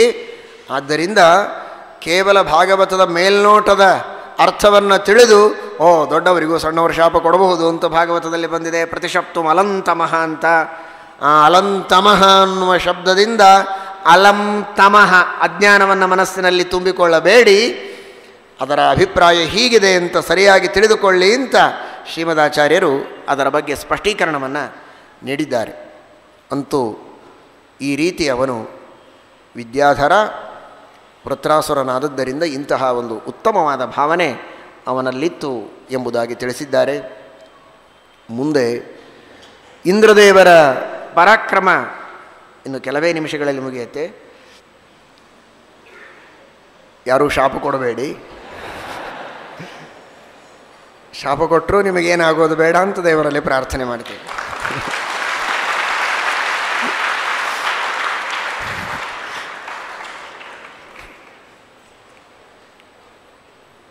ಇಂದ್ರದೇವರ ರಾಜ್ಯವನ್ನು ಸಹಿಸಲಾಗದ ದಿತಿ ಇಂದ್ರದೇವರನ್ನು ಕೊಲ್ಲುವ ಒಬ್ಬ ಮಗ ನನಗೆ ಬೇಕು ಅಂತ ಮನಸ್ಸಿನೊಳಗೊಂದು ಆಕೂತವನ್ನು ಇಟ್ಟುಕೊಂಡು ಕಶ್ಯಪರ ಸೇವೆಯನ್ನು ಮಾಡಿದ್ದಾಳೆ. ಆಕೂತವನ್ನು ಬಿಚ್ಚಿಲ್ಲ, ಭಾರೀ ಸೇವೆ. ಕುಳಿತರ ನಿಂತರೆ ಮಂಗಳಾರತಿ. ಮಂಗಳಾರತಿ ಅಂದರೆ ಬೈಯೋದಲ್ಲ, ನಿಜವಾದ ಮಂಗಳಾರತಿ. ಆರತಿ ಎತ್ತೋದು ಏನು, ಈ ರೂಮಿನಿಂದ ಈ ರೂಮಿಗೆ ಬಂದರೆ ಸಾಕು, ಒಂದು ಕೋಲಿಯಿಂದ ಇನ್ನೊಂದು ಕೋಲಿಗೆ ಸ್ವಾಗತ ಸ್ವಾಗತ ಅನ್ನೋದು, ಮತ್ತೆ ಆರತಿ ಮಾಡೋದು, ಮತ್ತೆ ಪೀಠ ಹಾಕೋದು, ಸ್ವಾಗತ ಮಾಡೋದು, ಏನು ಅರ್ಘ್ಯ ಪಾದ್ಯ, ಯಾವ ರೀತಿ ಸೇವೆ ಮಾಡಿ ಮನಸ್ಸು ಒಲಿಸ್ಬೇಕೋ ಅದೆಲ್ಲ ಮಾಡಿದ್ದಾಳೆ. ಅವರಿಗೆ ಭಾಳ ಸಂತೋಷ ಆಗಿ ಹೋಯಿತು. ಪತಿವ್ರತ ಸ್ತ್ರೀಯರಿಗೆ ಪತಿಯ ಸೇವೆ ಮಾಡುವುದೇ ಪ್ರಧಾನವಾದ ಧರ್ಮ. ಪತಿಯಲ್ಲಿ ಅಂತರ್ಗತನಾದ ಭಗವಂತ ಅವರ ಸಕಲ ಇಷ್ಟಾರ್ಥಗಳನ್ನು ಪೂರ್ಣ ಮಾಡ್ತಾನೆ. ಆ ಕರ್ತವ್ಯವನ್ನು ನೀನು ಪಾಲಿಸಿದ್ದಿ, ವರಬೇಡು, ಬೇಡಿದ ವರ ಕೊಡ್ತೇನೆ ಅಂದ್ಬಿಟ್ರು. ಅದೇ ತಪ್ಪು ಮಾಡಿದರು ಕಶ್ಯಪರು. ಅಷ್ಟೇ ಕಾಯ್ತಾ ಇದ್ಲು. ಹಾಗಾದರೆ ಇಂದ್ರನನ್ನು ಕೊಲ್ಲುವ ಒಬ್ಬ ಮಗ ನನಗಾಗಬೇಕು, ವರ ಕೊಡಿ ಎಂದು. ಕಶ್ಯಪರಿಗೆ ಬಲು ಕೋಪ. ಎಂತಹ ಮೋಸ ಮಾಡಿದೆ ನನಗೆ, ಇಂತಹ ವಿಷ್ಣು ವೈಷ್ಣವರ ದ್ರೋಹ ಮಾಡುವಂತಹ ವರವನ್ನು ಕೇಳಬೇಕಾ? ಏನೋ ಅದು ಬೇಕು, ಇದು ಬೇಕು, ಸೇರೆ ಬೇಕು, ಆಭರಣಗಳು ಬೇಕು, ಅಥವಾ ಏನೋ ಸತ್ಪುತ್ರ ಆಗಬೇಕು ಅಂತ ಪ್ರಾರ್ಥನೆ ಮಾಡ್ತೀನಿ ಅಂತ ನಾನು ಅಂದುಕೊಂಡ್ರೆ, ಇಂತಹ ಇಂದ್ರನನ್ನು ಸಂಹಾರ ಮಾಡುವ ಮಗನನ್ನು ಬೇಡ್ತೀಯ? ಇಂದ್ರ ಅಂದರೆ ವಿಷ್ಣು ಭಕ್ತ ಅವನು. ಅಂತಹ ವಿಷ್ಣು ಭಕ್ತನಾದ ಇಂದ್ರನ ದ್ರೋಹ ಮಾಡುವ ಮಗನನ್ನು ನಿನಗೆ ಕೊಟ್ಟರೆ ನನಗೆ ಪಾಪ ಬರುತ್ತೆ. ಹುಟ್ಟಿದ ಮಕ್ಕಳು ಹಾಗಾದರೆ ಮಾತು ಬೇರೆ, ಅದೇ ಸಂಕಲ್ಪದಿಂದ ಮಕ್ಕಳನ್ನು ಪಡೆಯೋದು ಅಂದರೆ ಹೇಗೆ? ಅವಳಲ್ಲೂ ಮತ್ತು ವರ ಕೊಡ್ತೀನಿ ಅಂತ ಹೇಳಿದ್ದಿರಲ್ಲ, ಸರಿ ಆಗಲಿ ಅಂತ ಅವರು ಹೇಳಿದ್ದಾರೆ, ಒಂದು ವ್ರತ ಮಾಡು. ಅವರು ಬಹಳ ದೀರ್ಘದರ್ಶಿಗಳು. ವರ ಕೊಡ್ತೇನೆ ಅಂತ ಹೇಳಿದ್ದಕ್ಕೆ ಹಿಂದೆ ಸರಿದಿರಬಾರ್ದು, ಕೆಲಸ ಆಗಿರಬಾರ್ದು. ಹಾಗೆ ಮಾಡೋಣ ಅಂತ ಅವರು ಏನು ಹೇಳಿದರು, ಒಂದು ವ್ರತ ಹೇಳಿದರು. ಏನು ವ್ರತ? ಪೂಸಾನ ವ್ರತವನ್ನು ಉಪದೇಶ ಮಾಡ್ತೇನೆ, ಮಾಡು. ಆ ವ್ರತ ಮಾಡಬೇಕಾದ್ರೆ ಯಾವ ದುರ್ಜನರ ಜೊತೆಗೆ ಮಾತಾಡಬಾರ್ದು, ಮನೆ ಬಿಟ್ಟು ಹೊರಗೆ ಹೋಗಬಾರ್ದು. ಏನೇ ಒಂದು ಬಾಯಿಯಲ್ಲಿ ಹಾಕ್ಕೊಂಡ್ರೆ ಕೈ ಕಾಲು ಊರ್ಧ್ವೋಚ್ಛಿಷ್ಟ ಅಧರೋಚ್ಛಿಷ್ಟ, ಕೈ ಕಾಲು ಬಾಯಿ ಯಾವುದೂ ತೊಳೆಯದೇ ಇರಬಾರ್ದು. ಸಂಜೆ ಹೊತ್ತು ಮಲಗಬಾರದು. ಇನ್ನೂ ಬಹಳ ಬಹಳ ನಿಯಮಗಳನ್ನೆಲ್ಲ ಹೇಳಿದ್ದಾರೆ. ನಾನಾ ನಿಯಮಗಳನ್ನು ಹೇಳಿದರು. ಈ ದಿಕ್ಕಿಗೆ ತಲೆ ಮಾಡಬಾರದು, ಆ ದಿಕ್ಕಿಗೆ ತಲೆ ಮಾಡಬಾರದು, ಇಂಥವ್ರ ಜೋಡಿ ಮಾತಾಡಿಸಬಾರ್ದು, ಅಂಥವ್ರ ಜೋಡಿ ಮಾತಾಡಿಸಬಾರದು, ರಜಸ್ವಲ ಸ್ತ್ರೀಯರ ಜೊತೆಗೆ ಮಾತಾಡಿಸಬಾರದು. 108 ನಿಯಮಗಳನ್ನೆಲ್ಲ ಹಾಕಿದರು. ಇಷ್ಟು ನಿಯಮಗಳನ್ನು ಪರಿಪಾಲನೆ ಮಾಡುವಂಥ. ನೋಡಿ, ಅವಳಿಗೆ ಇಂದ್ರನನ್ನು ಕೊಲ್ಲುವ ಮಗ ಬೇಕು ಅನ್ನುವ ದುರಾಗ್ರಹ ಹೇಗಾದರೂ ಮಾಡಿ ಪಡೆಯಬೇಕು ಅಂತ ಅಷ್ಟೆಲ್ಲ ನಿಯಮಗಳನ್ನು ಪರಿಪಾಲನೆ ಮಾಡಿದ್ದಾಳೆ, ಒಂದೂ ಬಿಡದಂತೆ. ಇಂದ್ರದೇವರು ಭಾರೀ ರಾಜಕಾರಣಿ. ತನ್ನನ್ನು ಕೊಲ್ಲುವ ಮಗನನ್ನು ಪಡೆಯುವುದಕ್ಕೆ ಇವಳು ವ್ರತ ಮಾಡ್ತಾಳೆ ಅಂತ ಗೊತ್ತಿದ್ದರೂ, ನೀನು ನನ್ನ ತಾಯಿ, ಅದಕ್ಕಾಗಿ ನಿನ್ನ ಸೇವೆಗೆ ನಾನು ಬಂದಿದ್ದೇನೆ ಅಂತ ಆ ವ್ರತಕ್ಕೆ ಸೇವೆ ಮಾಡಲಿಕ್ಕೆ ಇಂದ್ರ ಬಂದ. ಅಲ್ಲಿ ಅವಳಿಗೇನು ಬೇಕೋ ಎಲ್ಲ ಪಾತ್ರೆಗಳನ್ನೆಲ್ಲ ತೊಳೆದು ಕೊಡೋದು, ಆಸನ ಎಲ್ಲ ಮಾಡಿಕೊಡೋದು, ಸ್ವಚ್ಛ ಮಾಡಿಕೊಡೋದು, ಪದಾರ್ಥಗಳನ್ನು ಒದಗಿಸಿಕೊಡೋದು, ಪೂಜಾ ಸಾಮಗ್ರಿಗಳನ್ನು ಇಂದ್ರದೇವರು ಸೇವೆ ಮಾಡ್ತಾ ಇದ್ದಾರೆ. ಅವಳಿಗೂ ಆಶ್ಚರ್ಯ, ಆದರೂ ಸುಮ್ಮನೆ ಕೂತಿದ್ದಾರೆ. ಮಾಡ್ತಾನೆ, 2 ದಿವಸ ಸೇವೆ ಮಾಡ್ತಾನೆ, ಮಾಡಲಿ, ಆಮೇಲೆ ಹುಟ್ಟಿದ ಮಗ ಚೆನ್ನಾಗಿ ಹೊಡಿತಾನೆ ಇವನನ್ನು ಅಂತ. ಆ ಒಳಗಿರುವ ಮಗನಿಗೂ ಒಳಗಿದ್ದಾಗಲೇ ಈ ಹೊರಗಿರುವಂತಹ ಇಂದ್ರನ ಸ್ವಲ್ಪ ಪರಿಚಯವಾಗಿರಲಿ, ಎಂಥ ಇಂದ್ರ ಇದ್ದಾನಿವ ಅಂತ ನೋಡಿಕೊಳ್ಳಲಿ, ಹುಟ್ಟೋ ಮಗ ಚೆನ್ನಾಗಿ ಹೊಡಿಲಿಕ್ಕೆ ಬರ್ತದೆ ಅಂತ ಅವಳು. ಇವನು ದಾರಿ ಕಾಯ್ತಾ ಇದ್ದಾನೆ, ಯಾವುದಾದರೂ ಒಂದು ನಿಯಮದೊಳಗೆ ಇವಳು ತಪ್ಪಿದರೆ ಸಾಕು, ನಾನು ಇವಳಿಗೆ ಶಿಕ್ಷೆ ಕೊಡಬೇಕು ಅಂತ. ಅಂದರೆ ಅನೇಕ ಬಾರಿ ಈ ಮಾತುಗಳನ್ನು ನಾವು ಹೇಳುತ್ತೇವೆ. ಇಂದ್ರನಂತಹ ಇಂದ್ರ, ದೇವೇಂದ್ರ, ಒಂದು ಹೆಣ್ಣು, ಅವಳು ತಾಯಿ ಆಗಿರ್ಬೋದು, ಮಲತಾಯಿ ಆಗಿರ್ಬೋದು, ಆದರೆ ದೇವತೆ ಇಂದ್ರನ ದೃಷ್ಟಿಯಲ್ಲಿ ಯೋಗ್ಯತೆಯಲ್ಲಿ ಬಹಳ ಚಿಕ್ಕವಳವಳು. ಇಂದ್ರನಂತಹ ಒಬ್ಬ ದೇವತೆ, ಒಂದು ಹೆಣ್ಣು ತನ್ನ ಅಪೇಕ್ಷೆಯನ್ನು ಪೂರ್ಣ ಮಾಡಿಕೊಳ್ಳಬಾರದು, ಅವಳ ಗರ್ಭಪಾತ ಆಗಬೇಕು ಅಂತ ಅಪೇಕ್ಷೆ ಪಟ್ಟರೆ, ಅವಳು ತಪ್ಪು ಮಾಡದೇ ಇದ್ದಾಗ ಸುಮ್ಮನೆ ಅವಳು ಪುಣ್ಯ ಮಾಡಿದಾಗಲೂ ಅವಳ ಗರ್ಭಪಾತ ಮಾಡ್ತೀನಿ ಎನ್ನುವುದಕ್ಕೆ ಸಾಧ್ಯವಾಗಲಿಲ್ಲ. ಇಂದ್ರದೇವರಿಗೂ ಅದು ಭಗವತ್ ಸಂಕಲ್ಪ ಅಲ್ಲ. ತಪ್ಪು ಮಾಡಿದರೆ ಶಿಕ್ಷೆ ಕೊಡಿ, ಸುಮ್ಮನೆ ಶಿಕ್ಷೆ ಕೊಡಬೇಡಿ, ಕರ್ಮ ಹೇಗಿದೆ ಹಾಗೆ ಫಲ. ಅವಳು ಎಲ್ಲ ಸರಿಯಾಗಿ ಕರ್ಮ ಮಾಡಿದರೆ ಕೂಸು ಹುಟ್ಟಲೇಬೇಕು. ಅವಳು ತಪ್ಪು ಮಾಡಿದರೆ ಆಗ ಗರ್ಭವನ್ನು ನೀನು ಛೇದನ ಮಾಡು. ಅಂದರೆ ತಪ್ಪು ಮಾಡದೇ ಇದ್ದರೆ ದೇವತೆಗಳು ನಮಗೇನು ಮಾಡೋದಿಲ್ಲ, ತಪ್ಪು ಮಾಡಿದರೆ ಬಿಡೋದಿಲ್ಲ. ಎರಡನ್ನೂ ಚೆನ್ನಾಗಿ ಗಮನದಿಂದ ತಿಳಿದುಕೊಳ್ಳಬೇಕು ಈ ಕಥೆಯಿಂದ. ನಾವು ಎಷ್ಟು ತಪ್ಪು ಮಾಡ್ತೇವೆ ಅಂದರೆ ಲೆಕ್ಕ ಇಲ್ಲ ಅದಕ್ಕೆ. ಕಥೆಗೆ ನಿಮಗೆಲ್ಲ ಗೊತ್ತೇ ಇದೆ, ಮತ್ತೆ ಕೇಳಿ, ನೆನಪು ಮಾಡಿಕೊಳ್ಳಿ, ಚಿಂತನೆ ಮಾಡಿ, ಜೀವನದಲ್ಲಿ ಬದಲಾವಣೆ ಮಾಡಿಕೊಳ್ಳುವುದಕ್ಕೆ. ಒಂದು ದಿನ ಸರಿಯಾಗಿ ಸಂಜೆ ಹೊತ್ತು ತಿಂದಿದ್ದಾಳೆ ಏನೋ, ಅಸ್ಪೃಷ್ಟವಾರಿ ಅಧೌತಾಂಘ್ರಿಹಿ ಸುಶ್ವಾಪ ವಿಧಿಮೋಹಿತ. ಭಗವತ್ ಸಂಕಲ್ಪ.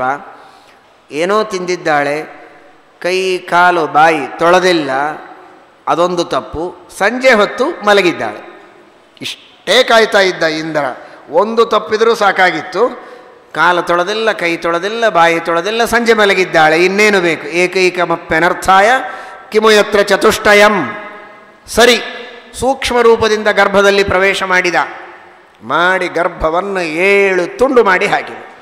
ಇಷ್ಟು ಕೆಲಸ ಮೊದಲೇ ಮಾಡ್ಬೋದಾಗಿತ್ತು, ಆದರೆ ತಪ್ಪಿರಲಿಲ್ಲ, ಮಾಡಿಲ್ಲ. ತಪ್ಪಾಯಿತು, ಮಾಡಿದಳು. ಅಂದರೆ ಇಂತಹ ತಿಂದು ಕೈ ಬಾಯಿ ತೊಳೆಯದೆ ಸುಮ್ಮನೆ ಹೀಗೆ ಒರೆಸಿಕೊಂಡು, ಪಾಶ್ಚಾತ್ಯ ಸಂಸ್ಕೃತಿಯಂತೆ ಅದೇನೋ ಬಿಳಿ ಬಿಳಿ ಬರುತ್ತೆ, ಅದನ್ನು ತಗೊಳ್ಳೋದು, ಬಾಯಿ ಒರೆಸಿಕೊಳ್ಳೋದು. ಗರ್ಭದಲ್ಲಿ ಶಿಶು ಇರಲಿಕ್ಕಿಲ್ಲ, ಗರ್ಭದೊಳಗಿರುವ ಪುಣ್ಯ ಶಿಶು, ಜ್ಞಾನ ಶಿಶು ಹೋಳಾದೀತು, ಛಿದ್ರವಾದೀತು. ಆ ತರಹದ ಅನಾಚಾರಗಳನ್ನು ಮಾಡಬಾರದು. ಉಚ್ಛಿಷ್ಟವನ್ನು ತೊಳೆಯಲೇಬೇಕು. ಸಂಧ್ಯಾಕಾಲದಲ್ಲಿ ಮಲಗಬಾರದು. ಆ ಸಂದರ್ಭದಲ್ಲಿ ದೇವತಾ ಪ್ರಾರ್ಥನಾದಿಗಳನ್ನು ಮಾಡಬೇಕು. ಇದನ್ನು ನಮಗೆಲ್ಲ ಎಚ್ಚರ ಕೊಡ್ತಾ ಇದೆ ಶ್ರೀಮದ್ ಭಾಗವತ ಈ ಕಥೆಯಿಂದ. ಸರಿ, 7 ತುಂಡಾದರೆ ಶ್ರೀನಿವಾಸಾನುಗ್ರಹ, ಭಗವಂತನ ಕೃಪೆ, ಅದು ಸಾಯಲಿಲ್ಲ. 7 ಮಕ್ಕಳು ಅಳ್ತಾ ಇವೆ ಮತ್ತೆ ಒಳಗೆ 7 ಆಗಿ. ಸಾಯಬೇಕು ಅಂದರೆ ಇವು ಅಳ್ತಾ ಇವೆಲ್ಲ. ಮತ್ತೆ ಒಂದೊಂದರಲ್ಲಿ 7 ಮಾಡಿದ, ಅದು 49 ಆಯಿತು. ಆದರೂ ಸಾಯಲಿಲ್ಲ. ಅವನು 49 ಮಕ್ಕಳಾಗಿ ಬದುಕಿದರು. ಅವರೆಲ್ಲರನ್ನು ಕರೆದುಕೊಂಡು ಇಂದ್ರ ಹೊರಗೆ ಬಂದುಬಿಟ್ಟ ಗರ್ಭದಿಂದ. ಇವಳಂದರು, ಒಂದು ಕೂಸು ಹುಟ್ಟುತ್ತದೆ ಅಂತ ನಾನು ಅಂದ್ಕೊಂಡ್ರೆ 49 ಜನ, ಅದರೊಳಗೆ ನೀನೂ ಬಂದುಬಿಟ್ಟೆಲ್ಲೋ ಮಹಾರಾಯ. ಇಂದ್ರ ಒಳಗಿನಿಂದ ಹೊರಗಿದ್ದಿ, ಒಳಗೆ ಯಾವಾಗ ಹೋದೆ ಇಂದ್ರ? ಎಲ್ಲ ಭಗವತ್ ಸಂಕಲ್ಪ ಅಂದ ಇಂದ್ರ.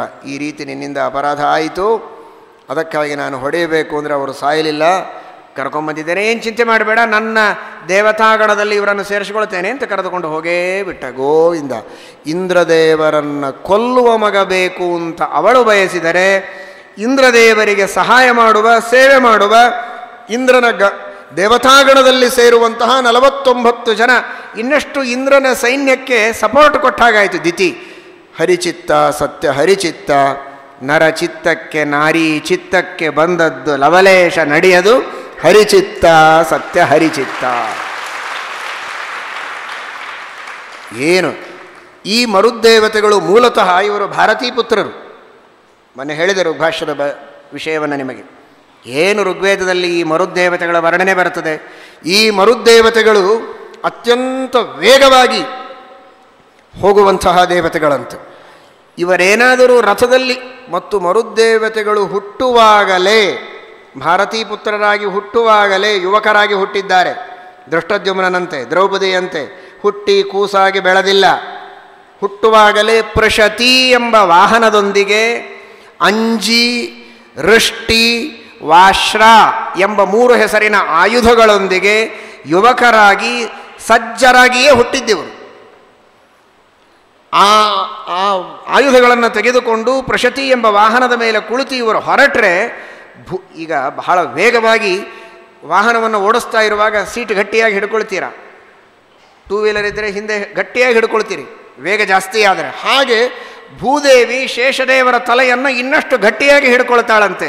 ಇವರೇನಾದರೂ ವಾಹನವನ್ನು ಸ್ಟಾರ್ಟ್ ಮಾಡಿದರೆ ಮರುದ್ದೇವತೆಗಳು, ಅಂಥ ವೇಗ ಇದೆ ಅಂತ ಋಗ್ವೇದ ವರ್ಣನೆ ಮಾಡುತ್ತದೆ. ಮೇಘಗಳಿಗೆ ತಮ್ಮ ಆಯುಧಗಳಿಂದ ಹೊಡೆದು ಗರ್ಜನೆಯನ್ನು ಮಾಡಿಸುವಂತಹ ಮಹಾನುಭಾವರು ಈ ಮರುದ್ದೇವತೆಗಳು. ಈ ಮರುದ್ದೇವತೆಗಳು ಕೇವಲ ಯುದ್ಧ ಮಾಡುವವರಷ್ಟೇ ಅಲ್ಲ, ಇವರು ಇದನ್ನೇ ಹೇಳಿದೆ ಅವತ್ತು, ಭಾರತೀ ಪುತ್ರರಾದದ್ದರಿಂದ ಇವರು ಪಾಠ ಪ್ರವಚನ ಮಾಡುವವರು, ಮಹಾಜ್ಞಾನಿಗಳು. ಭಗವತ್ ತತ್ವವನ್ನು, ವಿಷ್ಣು ಸರ್ವೋತ್ತಮತ್ವವನ್ನು ಅಲ್ಲಲ್ಲಲ್ಲಿ ಪ್ರತಿಪಾದನೆ ಮಾಡುವಂತಹ ದೇವತೆಗಳು ಈ ಮರುದ್ದೇವತೆಗಳು ಎಂಬುದಾಗಿ ಹೇಳುತ್ತಾರೆ. ಸಂಚಾರ ಮಾಡುವಾಗ ವೆಂಕಟೇಶ ಮಹಾತ್ಮ್ಯದಲ್ಲಿ ಬರ್ತದೆ, ಅಗಸ್ತ್ಯ ಋಷಿಗಳು ವೆಂಕಟಾಚಲದ ಪ್ರದಕ್ಷಿಣೆ ಹಾಕಬೇಕಾದರೆ ನಾಣ್ಯತ್ತಪೋ ದ್ವಿಜಾತೀನಾಂ ಋತೆ ಶಾಸ್ತ್ರೋಪದೇಶತಃ. ಬ್ರಾಹ್ಮಣರಿಗೆ ಪ್ರಧಾನವಾದ ತಪಸ್ಸು ಅಂದರೆ ಪಾಠ ಪ್ರವಚನವೇ. ಸುಮ್ಮನೆ ಪ್ರದಕ್ಷಿಣೆ ಹಾಕಬೇಡ ಅಗಸ್ತ್ಯ, ಪಾಠ ಪ್ರವಚನ ಮಾಡ್ತಾ ಪ್ರದಕ್ಷಿಣೆ ಹಾಕು. ಪ್ರದಕ್ಷಿಣೆ ಹಾಕುವಾಗ ಪಾಠ ಹೇಳ್ತಾರೆ ಅಗಸ್ತ್ಯ ಋಷಿಗಳು ಶಿಷ್ಯರಿಗೆ ವೆಂಕಟಾಚಲದ ಪ್ರದಕ್ಷಿಣೆ ಹಾಕುವಾಗ. ಯಾಕೆ ಅಂದರೆ ನಾಣ್ಯತ್ತಪೋ ದ್ವಿಜಾತೀನಾಂ ಋತೆ ಶಾಸ್ತ್ರೋಪದೇಶತಃ ಅಂತ. ಹಾಗೆ ಶತ್ರುಗಳ ವಿಜಯಕ್ಕೆ ಅಂತ ಇವರು ಸಂಚಾರ ಮಾಡ್ತಾ ಇದ್ದರೆ ಮರುದ್ದೇವತೆಗಳು, ಒಬ್ಬ ಮರುತ್ತು ಇನ್ನೊಬ್ಬ ಮರುತ್ತಿಗೆ ಭಗವಂತನ ಗುಣಗಳನ್ನು ವರ್ಣನೆ ಮಾಡ್ತಾನಂತೆ. ಇನ್ನೊಬ್ಬ ಮರುತ್ತು ಅದನ್ನು ಕೇಳ್ತಾನೆ. ಈ ರೀತಿ ಶಾಸ್ತ್ರಗಳ ಚಿಂತನ ಮಂಥನದೊಂದಿಗೆ ನಿರಂತರ ಸಂಚಾರವನ್ನು ಮಾಡುವಂತಹ ಮಹಾನುಭಾವರು ಮರುದ್ದೇವತೆಗಳು ಅಂತ ಬಹಳ ಸುಂದರವಾಗಿ ವರ್ಣನೆ ಬರುತ್ತದೆ. ಯದ್ಭಯಾಂತಿ ಮರುತಃ ಸಂಹಬ್ರುವತೆ ಧ್ವನ್ನಾ ಶೃಣೋತಿ ಕಶ್ಚಿದೇಶಾಂ. ಒಬ್ಬ ಹೇಳ್ತಾನಂತೆ, ಇನ್ನೊಬ್ಬ ಕೇಳ್ತಾನಂತೆ ಭಗವಂತನ ಮಹಿಮೆಗಳನ್ನು. ಆ ರೀತಿಯ ಒಂದು ದೊಡ್ಡ ಗುಂಪಿದು. ಅಂತಹ ಮಹಾನುಭಾವರು ಮರುದ್ದೇವತೆಗಳು ಈಗ ದಿತಿಯಿಂದ ಬಂದಿದ್ದಾರೆ. ಮೂಲತಃ ಅವರು ಭಾರತೀ ಪುತ್ರರು, ಅವರಿಗೆ ನಾಯಕರು ಸಾಕ್ಷಾತ್ ಮುಖ್ಯಪ್ರಾಣದೇವರೇ, ಅತ್ಯಂತ ಭಗವದ್ಭಕ್ತರು, ಮಹಾಸಮರ್ಥರು. ಅಂತಹ ಮರುದ್ದೇವತೆಗಳ ಜನ್ಮ ಅಲ್ಲಿ ಆಗಿದೆ. ಇದನ್ನು ಕೇಳಿದರೇನೆ ಪರಮ ಮಂಗಲ ಎಂಬುದಾಗಿ ತಿಳಿಸಿಕೊಟ್ಟಿದ್ದಾರೆ. ಶ್ರೀಕೃಷ್ಣಾರ್ಪಣಮಸ್ತು.